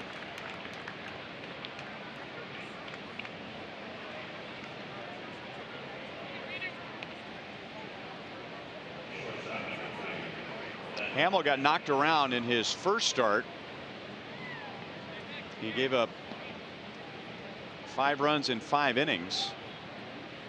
That was April 2nd at the Tigers, and now has strung together 4 good starts. Tonight, right now, he has a so-called quality start. 6 innings, 3 earned runs or fewer. We'll see what happens here in the 7th inning. But he was able to dust off the effects of that first start of the year and was really good in his next 3, which included the 9 innings at Detroit on Thursday. 1.77 ERA in his previous 3 starts. Yeah, you know, dusting off, the term you just used there, is not easy to do. In this game here, he dusted off that 4th inning where the Brewers scored 4 runs, and a lot of things didn't go his way in that inning. Defense let him down, and there were some plays that could have been made, but it didn't unravel him. A veteran that's been through some of that has a little easier time. VR runs, and that's hit into the right field corner. Soler makes the play. That's a fair ball catch, and VR returns to first. Arcia is 0 for 3. It's a good try on the hit and run there. That was nice. He tried to get on top with his swing too, but he did, he just couldn't control it. But he ran Soler into the wall. That would have been fair. And Soler, good job of focus and concentration. He watched it all the way in his glove that time.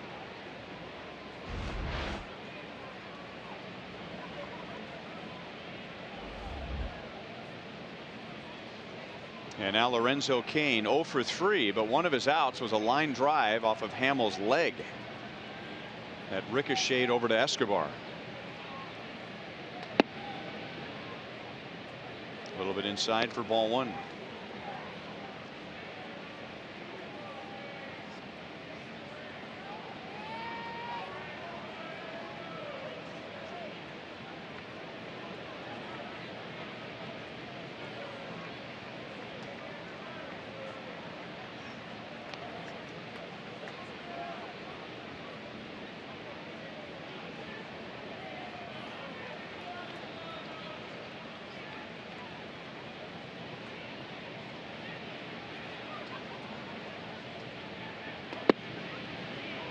One and one.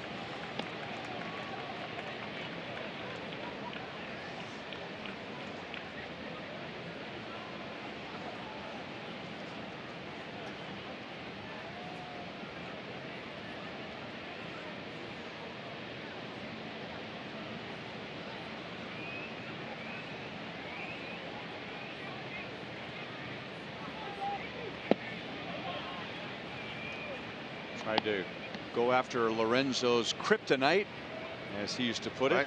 And slider down and away. Ties him into hitting to a double play. Earlier today, I had a chance to go and talk to Lorenzo, and he was hanging around some of his locker mates were Travis Shaw and Christian Yelich, and they were all sitting there. And I asked Locaine, "Do you know that Shaw's dad, Jeff Shaw, was a big leaguer?" He goes, "No, I didn't know that." I said, "Yeah." I said, he turned to Travis Shaw and said, "I thought we were tight. You know, you got a dad big leaguer." And I went ahead and said, his dad was a 12-year major leaguer. His dad was a Rolaids Relief Award winner. He was decorated. He played for 5 different teams, and so that got Lorenzo and Shaw into it.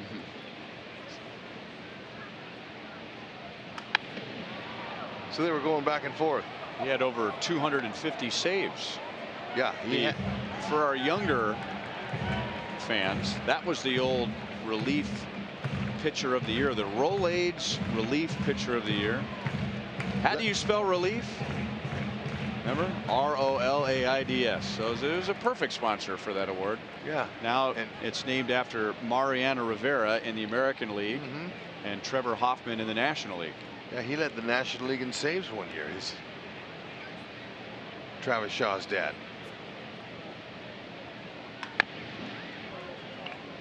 Monty has been a Rolaids American League Reliever of the Year award winner, 1993.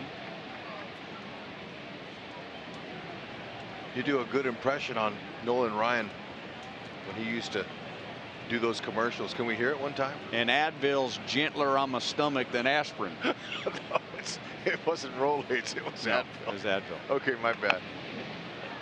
I wouldn't say that to his face. No. Kane is out. VR moves up to second base. And Ned with Yelich coming up.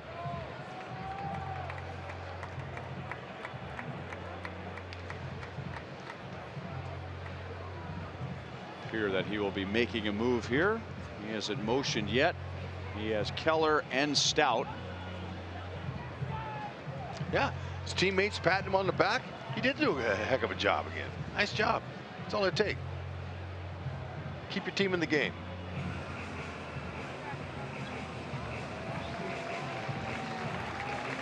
And it will be Eric Stout and a Chevy call to the bullpen.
At second base, 109 pitches, 4 runs, 1 unearned, and he hands the ball off to Eric Stout, who will be making his major league debut in a so-called high leverage situation, coming on in a 2-run game and facing Christian Yelich. Big opportunity for him. You see that minor league career. Just 3 starts. They've had him pegged as a reliever. 6'3", 185. Got a good fastball. Nice. Good spot. 89 to 94. Slider. Changeup. I think it's a good situation for him here. May not be ideal. Ideally, you bring a guy in when it's a blowout game one way or another. Just let him get his feet wet. But this is good here for him. Face one of the best hitters in baseball right here, Yelich. He slaps it foul the other way. Let's check him out. It's everything to gain, nothing to lose this opportunity. He swings, got a nice swing with his leg. He's going to stay up, good balance. That right arm's coming through and over the top. Good extension, nice follow through. 0-2 he's got it. Nothing too good you don't want to give him. Don't give him a cookie. You see there's a little bit heavier. 25. Youngster.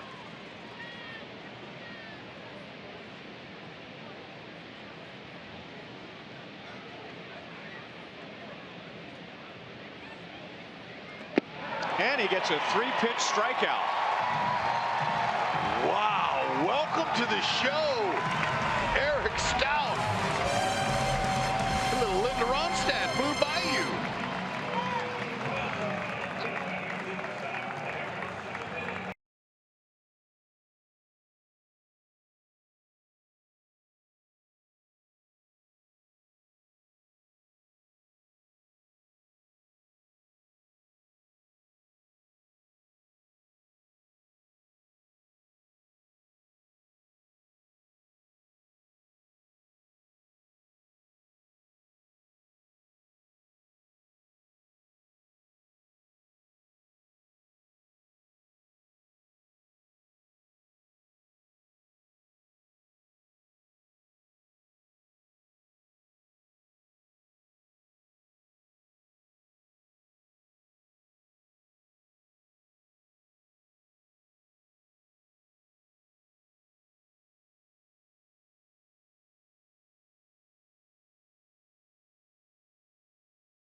Coming with painting. I mean, first pitch in his career is a paint. Little slider and finishes him off at 3 pitches, 94.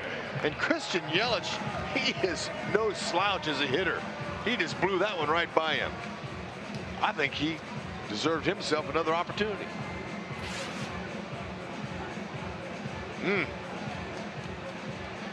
Nice. How many times you see a young guy making his debut, he's all over the place. His nerves get the best of him. He looked like a seasoned vet there. Jacob Barnes will pitch the bottom of the 7th inning. One of those 5 relievers we were talking about last night with an ERA under 2. And he runs it up there at 96 on his first pitch to Jorge Soler. Yeah, he's got a little bit firmer than that. He'll go as far as 98, 99. Hard slider and a changeup.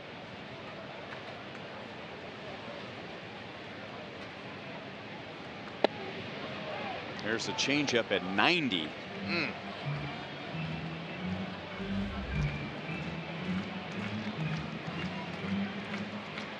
You know, you always talk about, we talk about a hitter when he hits a ball a long way, how strong he is. This guy, look at him. But look at Barnes, how he's put together. Very solid lower half. That's where the pitchers get their strength, and they're able to throw that hard, is they use the leverage of their lower half. And I hear Monty teaches me so much about pitching all the time. Our Hall of Famer, Jeff Montgomery, he talks about from the toes up, from your feet all the way up. That's what you use, and you got to have your base. If you don't have a foundation, you're in trouble. And by looking at this young man here, 220, 6'2", 220, he's strong, and he's got a good fastball because of his lower half and how well conditioned he is.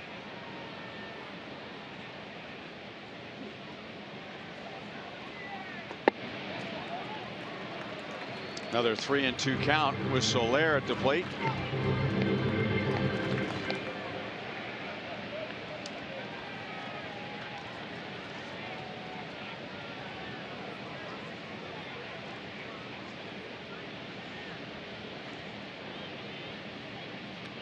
Look out.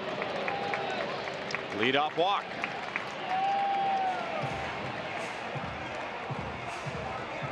So Alex Gordon comes up with a man on.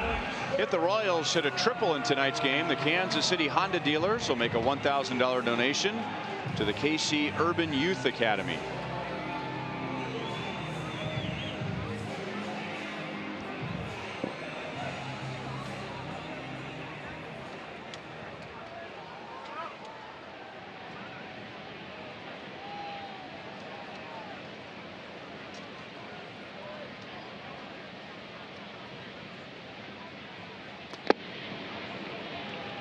Oh, and 1 on Alex. He is flied out to right, and he has a 3/4 swing base hit to left field.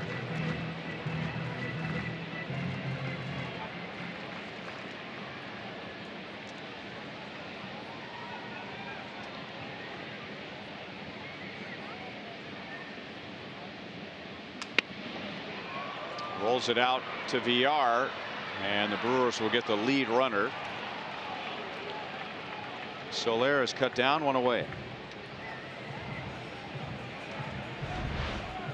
VR, he thought about coming, getting it and tagging Soler, but Soler was too quick, so he said, you know, I'm just going to go ahead and give a little backhand card deal flip and make sure a 1. That's a tough play. Sure to get is. it over the runner. Yeah, and here's the key: keeping the elbow above the ball, above the wrist. You got a nice little. You have more control that way than just flinging it. If you fling it, you don't know where it's going to go. The release point. The elbow above the ball keeps the control.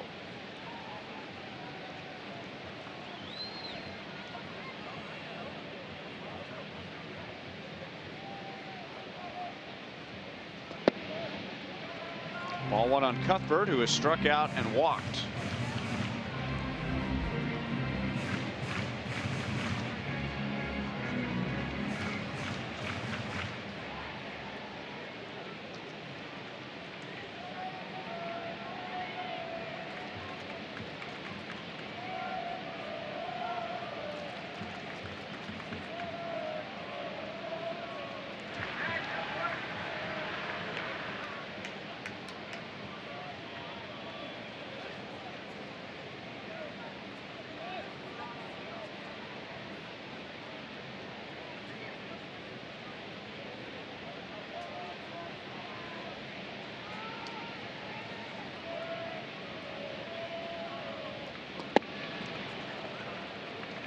One and one on Cuthbert.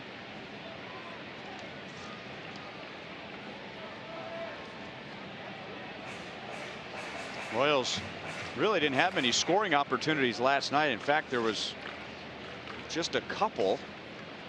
They had a leadoff double in the 5th inning. They turned that into a run. A leadoff walk in the 6th. Did not score. And they haven't had many opportunities tonight. They've only stranded 3. And now a ground ball right to Shaw. And the Brewers get a double play. So that takes care of the leadoff walk. And we go to the 8th inning. Milwaukee still leads 4-2.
out here in left field, getting ready for Boulevard Royals Live. Still looking for the offense, but Monty, how about the pitching so far? Yeah, so far so good with the pitching. One inning there, that 4-run fourth inning, a downfall for the Royals pitching tonight, but so far looking for an opportunity maybe to be talking about the middle of that lineup doing something in the 8th inning. All right, we shall see. We'll talk about that.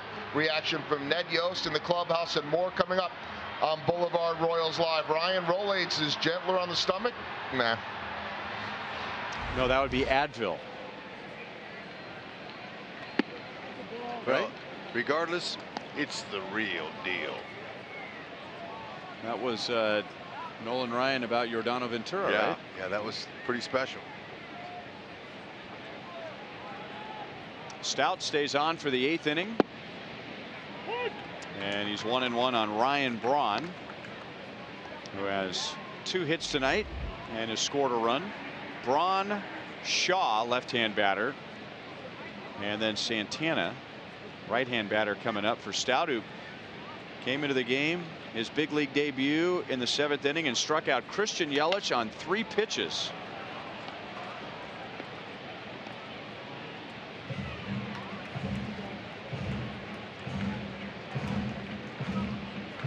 The Royals got Eric Stout in the 13th round out of Butler 4 years ago. Thing you want to tell yourself when you're a young player making your debut is that you've worked all your life for this moment here. Oh, those couldn't quite get up to it. They left one up. First big league hit off of him, he'll never forget. Ryan Braun. April 25th, 2018. A slider that hung up in there a little bit, belt high, and he raked it down the line for a double.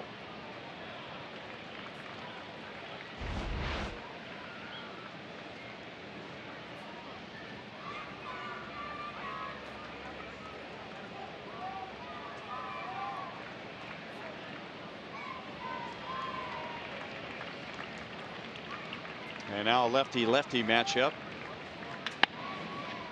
Duda dives in the hole, cuts it off. Stout is there at first for the out. Braun goes to third.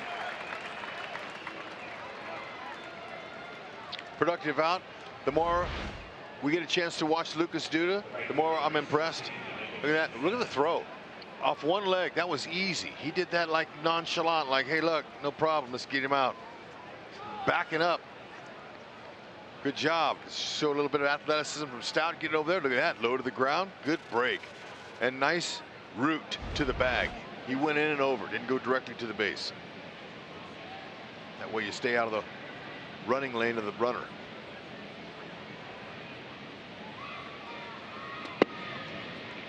Good fastball at the knees. Infield in. Can't afford to give him any more runs.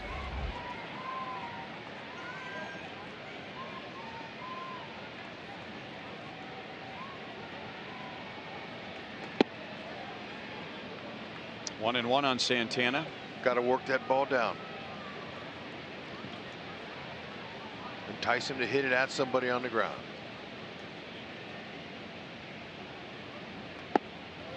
Ned Yost has 3 lefties in his bullpen with Stout here. Brian Flynn, Ned says that's going to be his long man. And then Tim Hill, who can get righties out, but Ned's going to bring him in to get a tough left-hand batter out. And he said Stout is going to kind of be somewhere in between.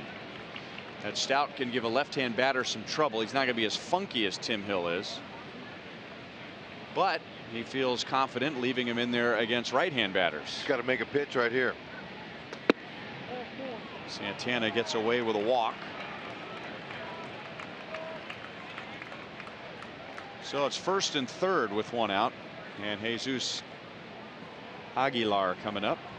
The White Sox will be in town for 5 games beginning tomorrow night. That includes a family fun day Sunday presented by Academy Sports and Outdoors.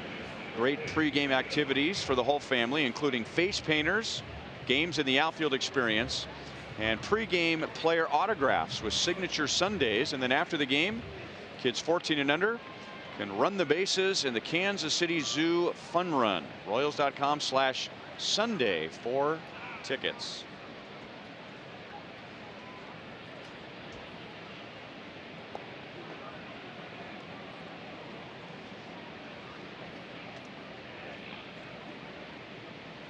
And now Aguilar, fastball strike over the inside.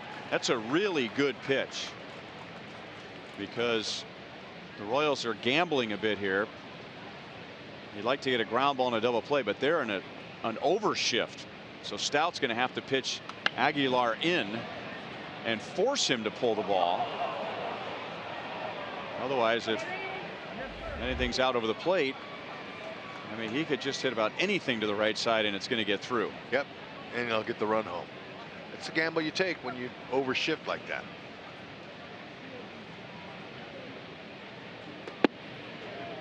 One and two. It takes away the question of who the pitcher's working with on a comebacker. Well, with Whitley in back of the base, it's just him. I didn't have to worry about the shortstop. Used to be, if you're in double play depth, you got to know who you're going to throw to. And he goes the other way and drives in a run. Jay throws it to third. Santana's in there. And the Brewers take a 5-2 lead in the 8th inning. That's a second RBI for Aguilar tonight. Four-seam fastball up in the zone. Big leaguer's going to put some wood on that. Good inside-out swing.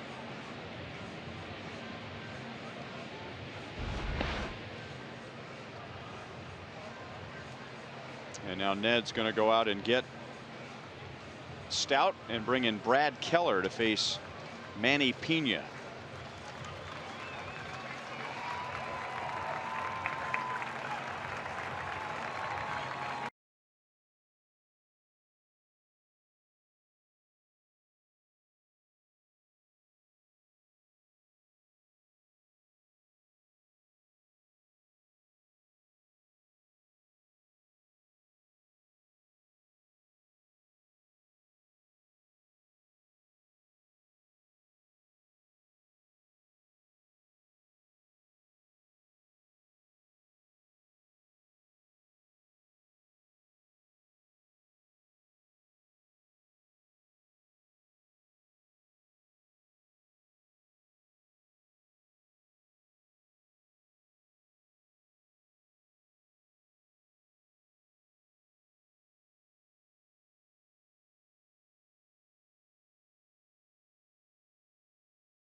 Strips on, a little tired. It's okay.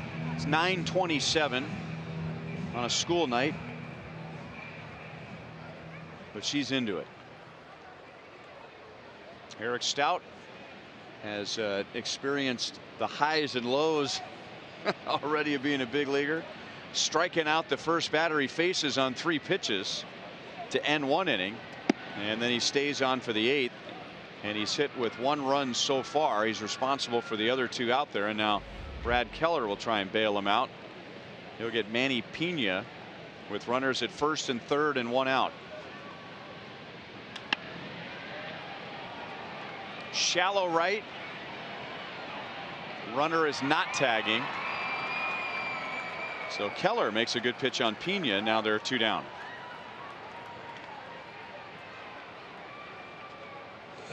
He wanted to keep it down, maybe roll a double play, but he'll take that. It'll pop up. Couldn't get the job done.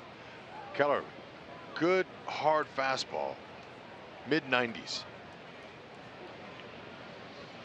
Don't forget, tomorrow as we begin that series with the White Sox, our Royals broadcast auction, which is a lot of fun.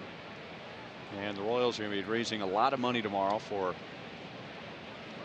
charities in and around Kansas City.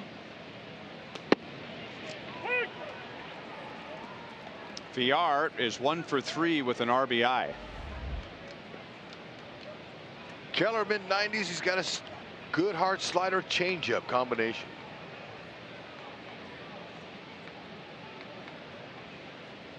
.65, 230. Big young man.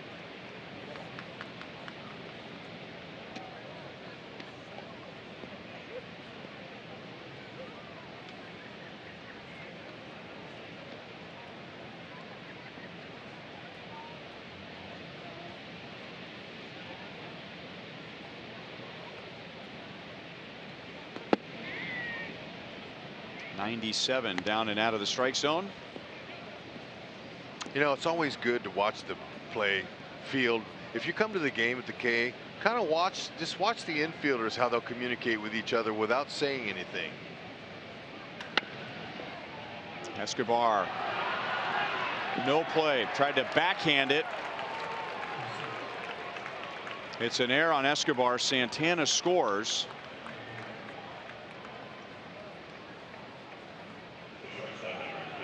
So with 2 outs, VR will not get an RBI, and this, I don't think Esky ever got his feet where he wanted to have them. Yeah, and it was kind of a little in between hopping. It hit him in the dead part of the glove, right in the palm. I'd like to catch that in the webbing. We brought it up so many times that, you know, good infielders obviously have good hands, but it's their feet putting themselves in a position where, you know, they get very few bad hops.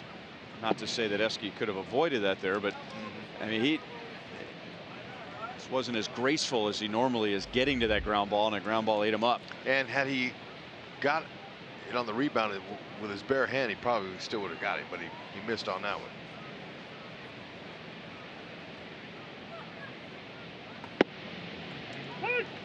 One and one on Arcia.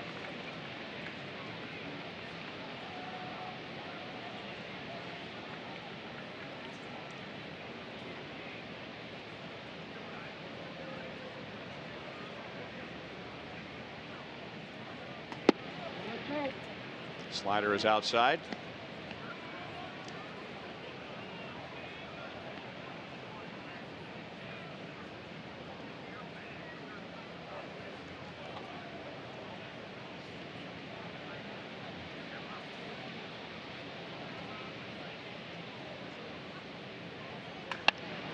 That's hit hard, but Witt to his glove side takes care of it and throws out Arcia. So the Brewers get 2 runs, another unearned run, and now their lead is 4.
Lindor hitting a a home run against John Lester to the opposite field.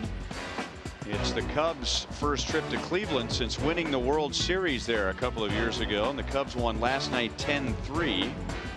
Cleveland takes it tonight 4-1. Royals are down to their last 6 outs on offense. It'll be Escobar, Jay, and Merrifield against Jacob Barnes. He pitched a scoreless 7th inning, and he's in with strike 1.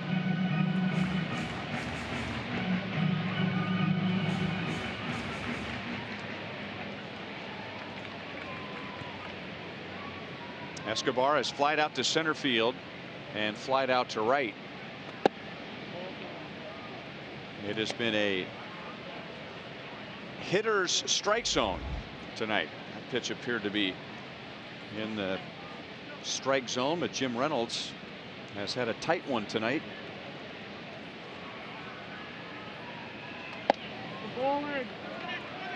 I mean, he is not giving an inch anywhere, and there have been a lot of calls like the one to Escobar a couple of pitches ago that have been in that strike zone box that haven't been called strikes.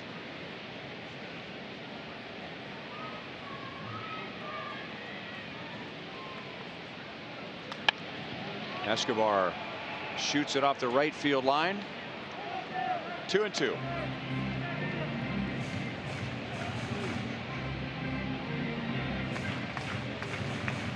That streak, that bullpen, you know, that coming into this game 24 2/3 innings without giving up a earned run, that's impressive. And these guys here, they're a tight-knit bunch, and they want to keep that together. So they're really focused when they come out. They throw strikes, they execute, they put pressure on hitters. That's a good swing there by Escobar. He'll have a leadoff double. And when you're on a streak like that, you don't want to be the guy that gives up, that breaks the streak. So that's the little pressure of having a bullpen as tight as theirs. But that's a good swing. The ball was up, elevated. Escobar got the head out.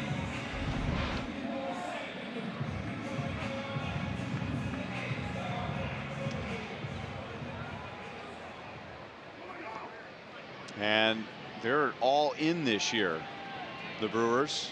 We touched on that last night. Going out and spending all that money for Lorenzo Cain, making that trade for Christian Yelich. They sent 3 prospects, including their #1 prospect, to the Marlins to get Yelich.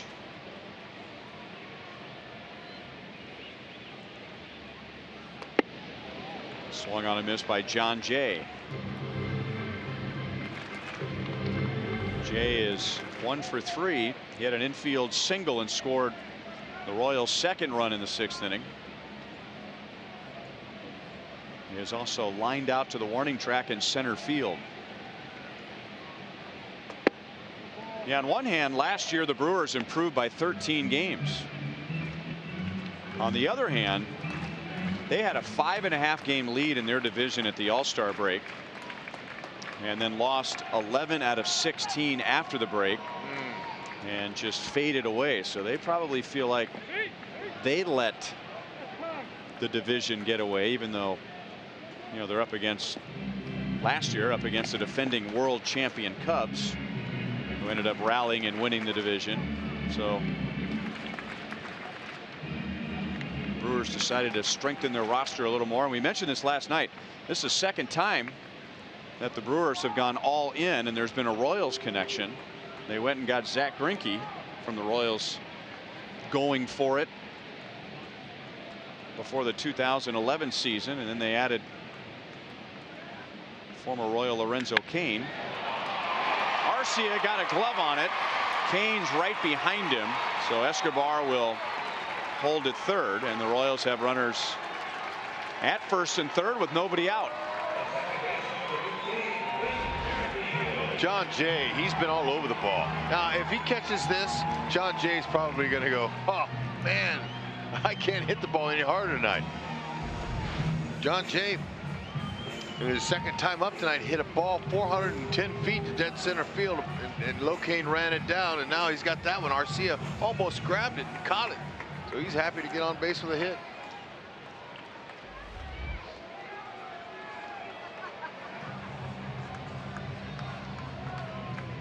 Derek Johnson, Brewers pitching coach, is going to go out and visit with Barnes.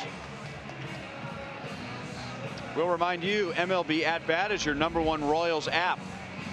Customize your experience to catch every moment this season. You can get Royals home screen icons and features such as MLB.TV Game of the Day, pitch tracking, in-game highlights, live radio broadcasts, stats, news, and more. Download MLB At Bat today.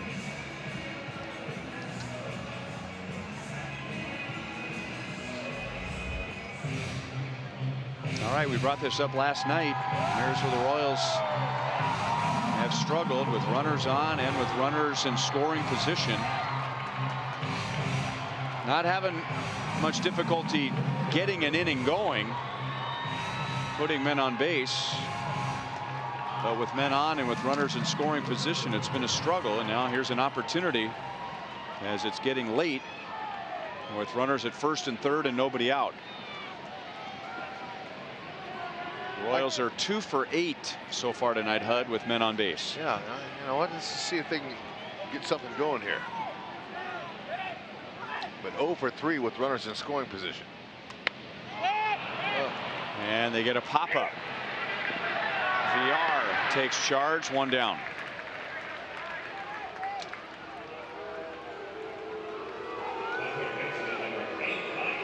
And now Mike Moustakas, and the Brewers have a lefty in the bullpen. Craig Counsell is checking in with his bullpen. And now he's going to come out and make a change.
"4 days. Here are the matchups for tomorrow and Friday nights.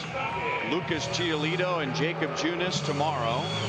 Reynaldo Lopez and Danny Duffy on Friday. Those are 2 pitchers the Sox got from the Nationals a couple of off seasons ago for Adam Eaton. One off to a good start, Lopez. Giolito not so much. His ERA is 9. And then a day-night doubleheader Saturday and a single game on Sunday. Josh Hader comes on to face Mike Moustakas. No swing. That's an interesting style he's got. Very closed off. Closed off. Here it comes. 91 to 94 with a fastball with some late life to it. Slider, changeup. Got some deception in there. Got the home plate umpire Jim Reynolds.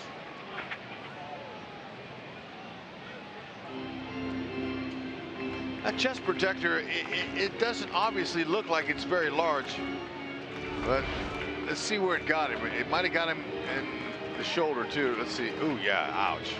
Yeah, that's. He went down, looked like it got him in the gut, but that's right off the top of the shoulder. Ouch.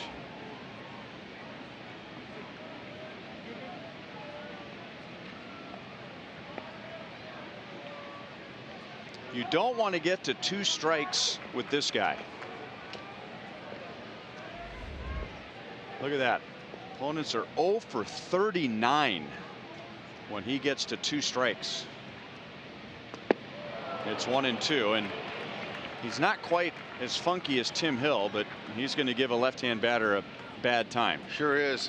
It's hard to pick up the ball. You can tell by the way he closes off, closes his hips, starts closed. Open. He's open here now. You see, he's wide open, but then he'll come closed with his second and third steps. Has a little bit of rocking motion, and then the hitter still can't pick up the ball. Has a long arm swing. Long arm swings are tough to pick up when that he comes all the way behind his back. You see him, he drops down, and then he whips it in there.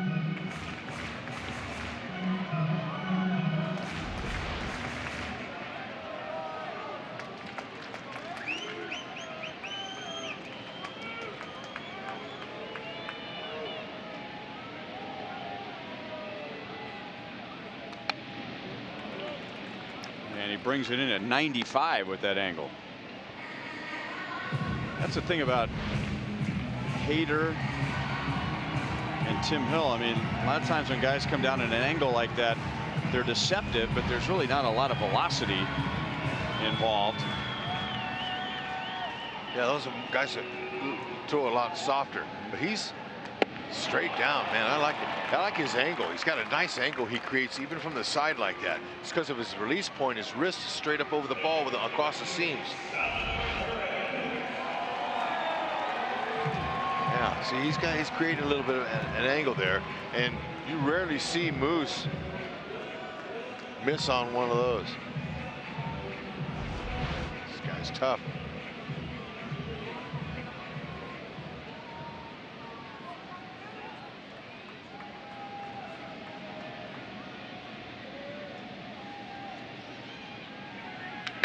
Salvador Perez, foul off the left field line. Escobar doubled. John Jay singled. And the Royals had runners at first and third and nobody out. Jacob Barnes got Merrifield to pop out. And Josh Hader just struck out Mike Moustakas.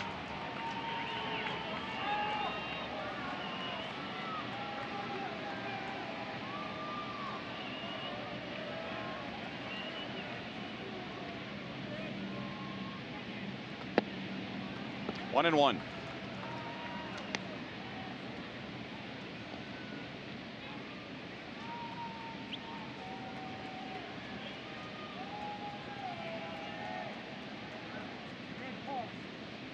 So Hader would be a handful for a left-hand batter, but he's no walk in the park when a right-hand batter steps in either.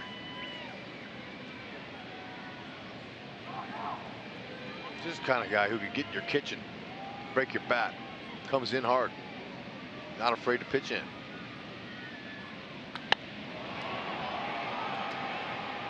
One and two.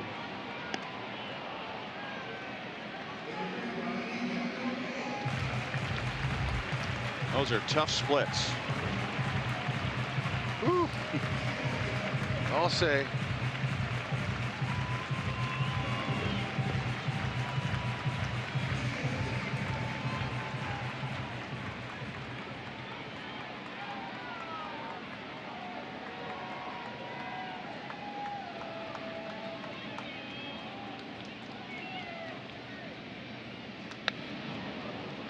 .95 in on the hands.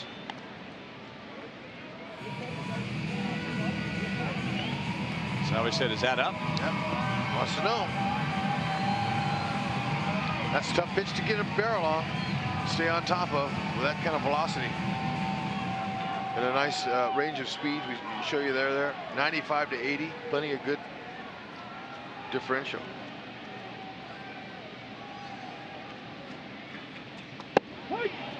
Strike 3, and Hader is still perfect once he gets 2 strikes. Opponents are now 0 for 41 against him in that situation this year.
The City is brought to you by Sling TV. Live TV you love, only better. And by Ford, going further so you can.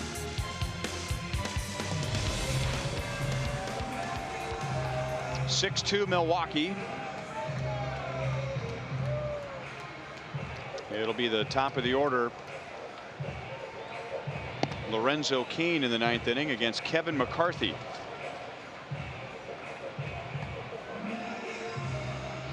McCarthy, good, heavy, hard sinker.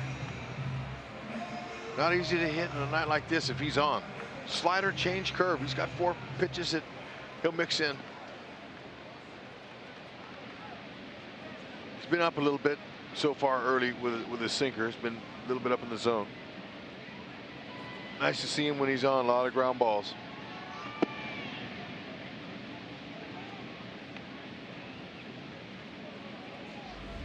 Lorenzo last night in his return to Kauffman Stadium was on base 4 times, scored a couple of runs.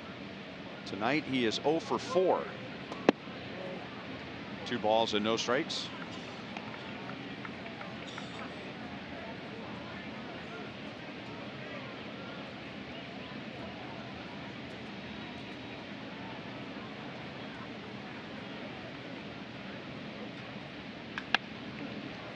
Shot foul off the tarp.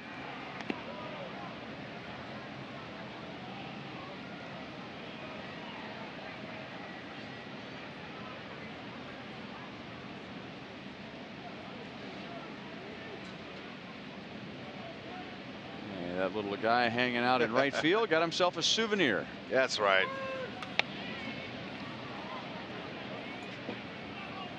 And he wouldn't jump around just to stay warm.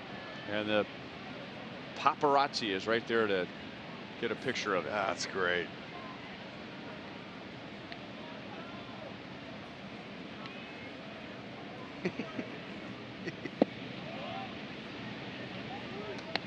Three and two.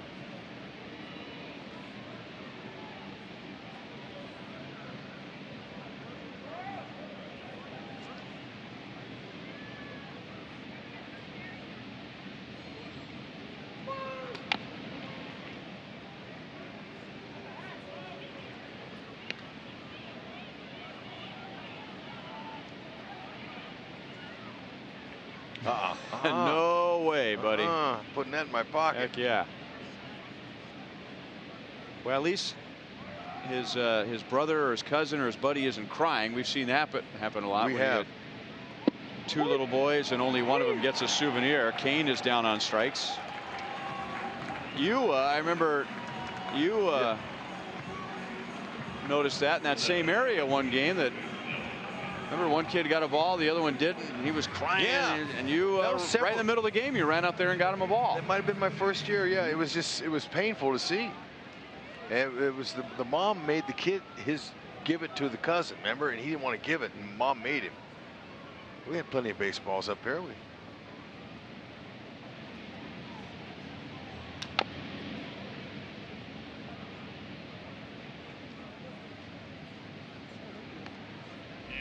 Christian Yelich began the most important inning tonight, a Brewers 4-run 4th inning. He opened that inning with a walk against Hamill. One of the runs in that inning was unearned, and the Brewers also scored another unearned run in the 8th inning.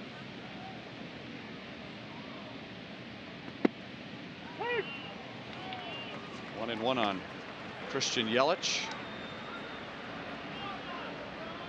Taylor Williams is getting ready for the bottom of the 9th inning. The Royals are scheduled to bat Duda, Soler, and Gordon.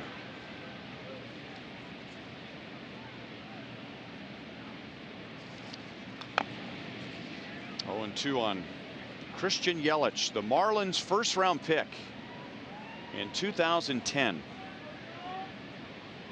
2 times he was their minor league player of the year. He got to the big leagues in 2013 and got his first major league hit against his starting pitcher tonight, Jhoulys Chacin, who was pitching for the Rockies at the time. And he gets one through the right side. That's his first hit. He is on with 1 out.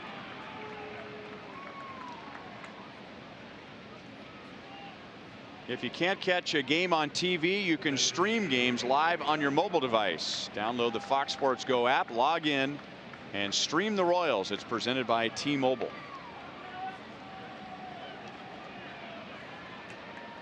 We were in Miami 2 years ago for interleague play, and Christian Yelich came up to you. You wanted to meet him. He wanted to meet you. Yeah. Kid growing up in Southern California, used to watch the Angels on TV. That's rare. Anybody want to meet me? But look, I was excited, and it's nice to see young men that have, respect and have a little bit of class. This guy, he was wide-eyed, just excited and happy, and you could tell that he was a young star in the making. Talking with his manager, Don Mattingly. Mattingly was a great left-handed hitter in his day, and he said that this kid Yelich has a chance to really become an all-around great hitter with some power. And it's no wonder the Brewers made such a heavy pitch for him. And he is signed through 2021. And the Brewers have a club option for 2022. So they got a good player, a good young player, and a good young player under contract for a long time.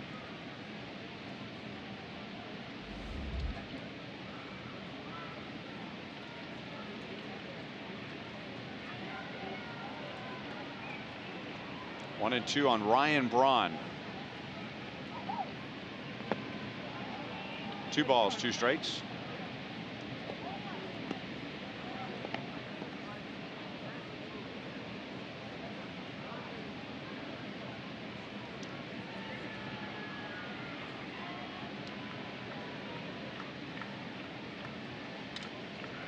We don't typically bring up dollar amounts during the broadcast, but Holtze's showing me Yelich's contract. It is team friendly. Escobar with some help from Duda over on the right side. That gets Braun. And Yelich is at second base with 2 down. Nicely done. In order to make this play, most of the time you got to stay on top with your arm angle. If you drop your arm angle, the ball's not going to have enough on it, and it will sail. It won't have enough. It won't be straight enough. Duda with a nice pick. Got right out there and picked it with no problem.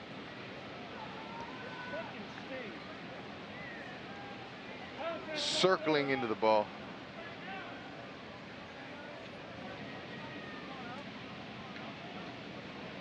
Oh, some hollering going on down there. They're arguing over whether that was a mound visit. Oh, okay. I think I heard Jim Reynolds yell, "I can see."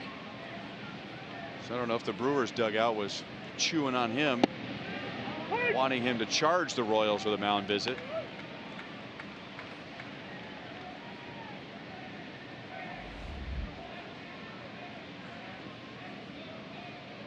Shaw's 1 for 4 with an RBI.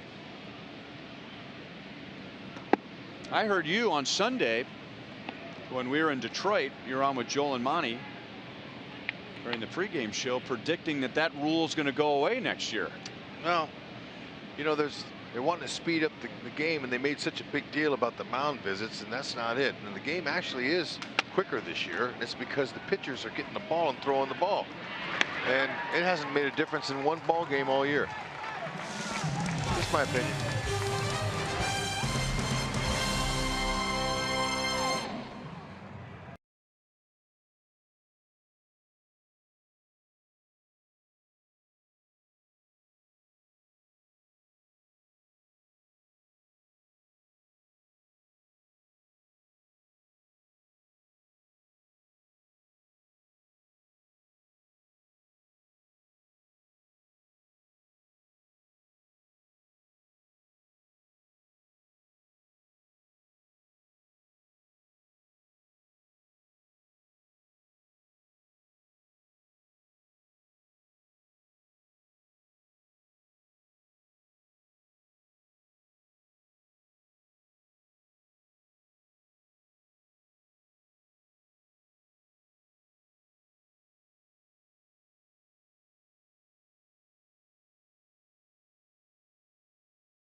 Showing off their pipes. Little do they know that they're showing it off to the entire Royals television network. Good for them. That's awesome. They're putting their rally caps on as the Royals are down by 4 in the bottom of the ninth. That's Big Sissy. Big Sister showing them the ropes. We got to get a win. We came to see a win. Got to come back. Got 3 more outs. Won't be easy, though.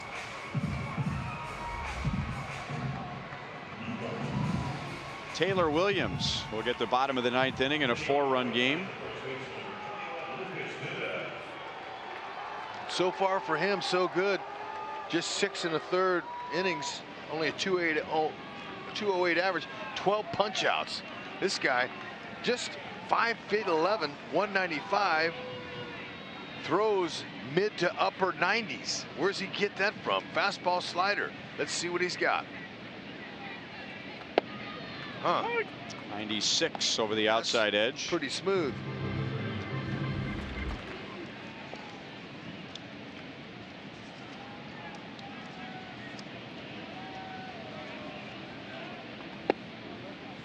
One and one on Duda.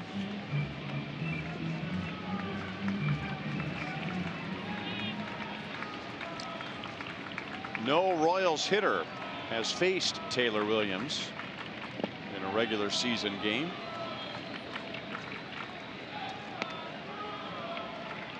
He is a product of the Brewers farm system.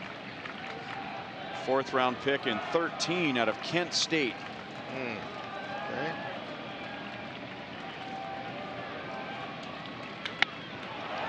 And a line drive to right field for Duda.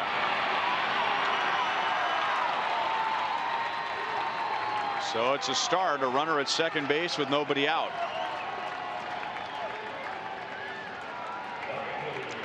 Nice swing, worked him into a good hitter's count off of Taylor Williams and got him a 95 right down the middle. Barreled it.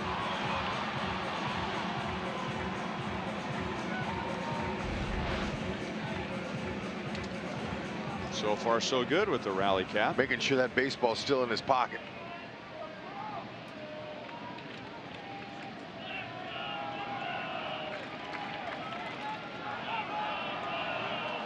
The Brewers bullpen has not allowed an earned run in over 26 innings. They have allowed one unearned run over that stretch, and now the Royals have a runner at second base, nobody out. This is the 4th straight inning that the Royals have had their leadoff man on. So far, they have scored 1 of those leadoff batter runners. Big rip by Soler. 1 ball, 1 strike. It's time to change that streak.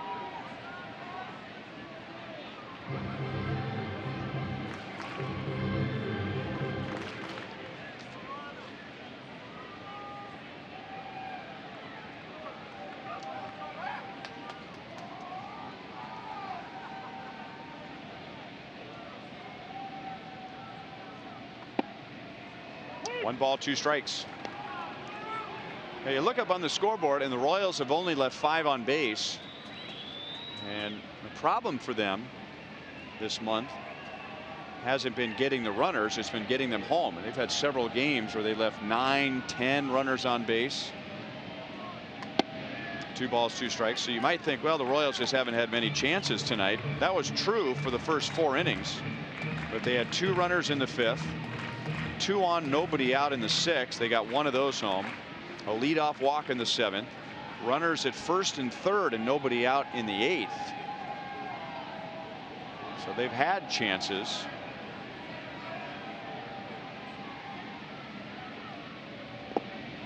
Another 3 ball, 2 strike count with Soler at the plate. Just depends on how you look at it. If you're a Royals fan, you're saying, darn it, man, the Royals just aren't getting hits with men on base. If you're a Brewers fan, you're going, wow, our guys are really pitching well with men on base tonight. That's right. It's 2 ways to look at it.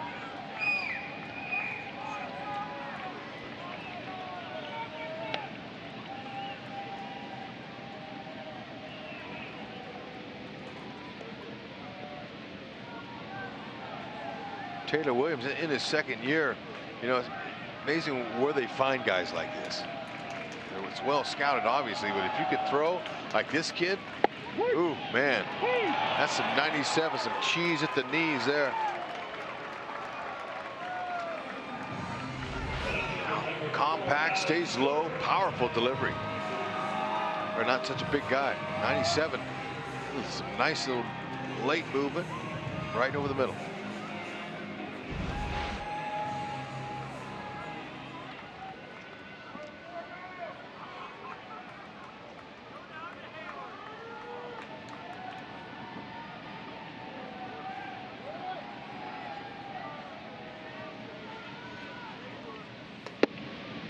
Ball 1 on Alex Gordon. He is 1 for 3.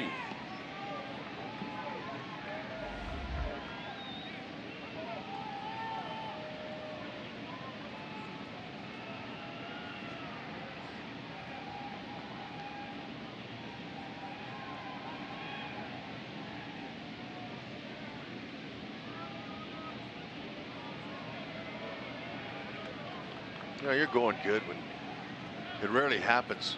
When you hit a base runner off the bat. Alex Gordon hit a little 2-hopper and hit Soler in the foot. Got a base hit. Got a hit out of it. Second baseman was right there ready to make the play. You're going good when that happens. We're all kind of looking at one another up here in the booth. I don't remember the last time I've seen that at this level. Yeah, I mean, so it's the official, rare. yeah. So the official score, Max Usler says that's a base hit for Gordon, and we all kind of looked at each other like, yeah. oh, that's right. He gets a base hit out of that. That's right. 1-1 on Alex. And the reason is, I guess you can't assume the second baseman or the fielder is not going to make that play or make it, even though it was right to him.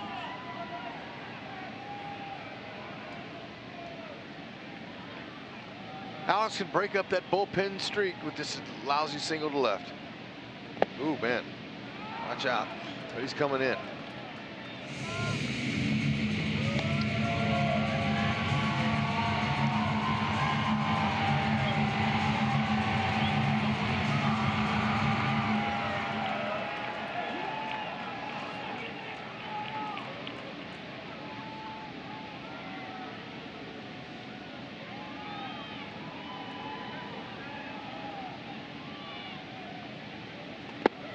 Three and one.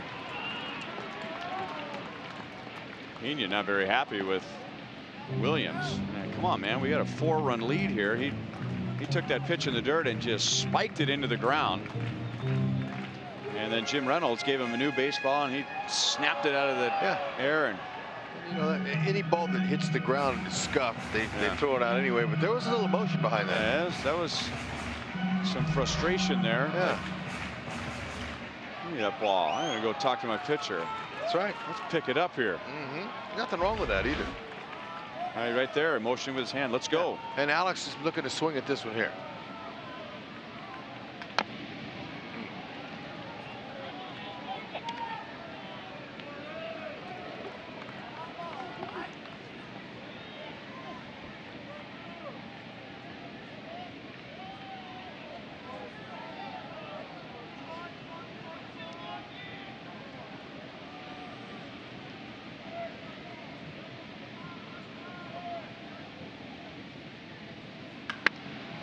Grounded sharply. And that's a second baseman VR. Duda goes to third, 2 down. Tonight's copyrighted telecast is presented by authority of the Kansas City Royals and may not be reproduced or retransmitted in any form. And the accounts and descriptions of this game may not be disseminated without the express written consent of the Kansas City Royals Baseball Club. Ryan Lefevre, Rex Hudler, Joel Goldberg, Jeff Montgomery. They'll be coming up on Boulevard Royals Live when the game is over. Runner at third, 2 down for Chesler Cuthbert. Chesler is 0 for 2 with a walk tonight.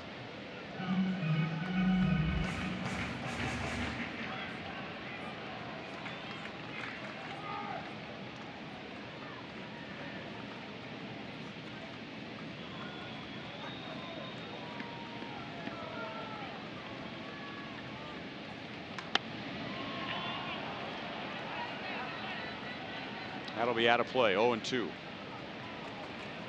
The Brewers have 1 more hit than the Royals tonight, but 4 more runs.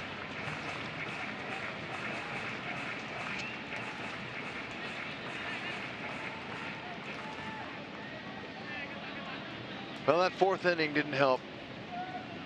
It was a drop ball in right, a couple of CNI hits. They got Hamill, but Hamill, he hung in there, stayed in there, threw a couple more shutout innings after that, shook it off, and was able to make the best of it. He went 6 2/3, allowing 4 runs, 3 earned, so that'll be a quality start. Eric Stout gave up 2 runs, 1 earned in 2/3. Brad Keller 2/3 of an inning. Kevin McCarthy a scoreless inning.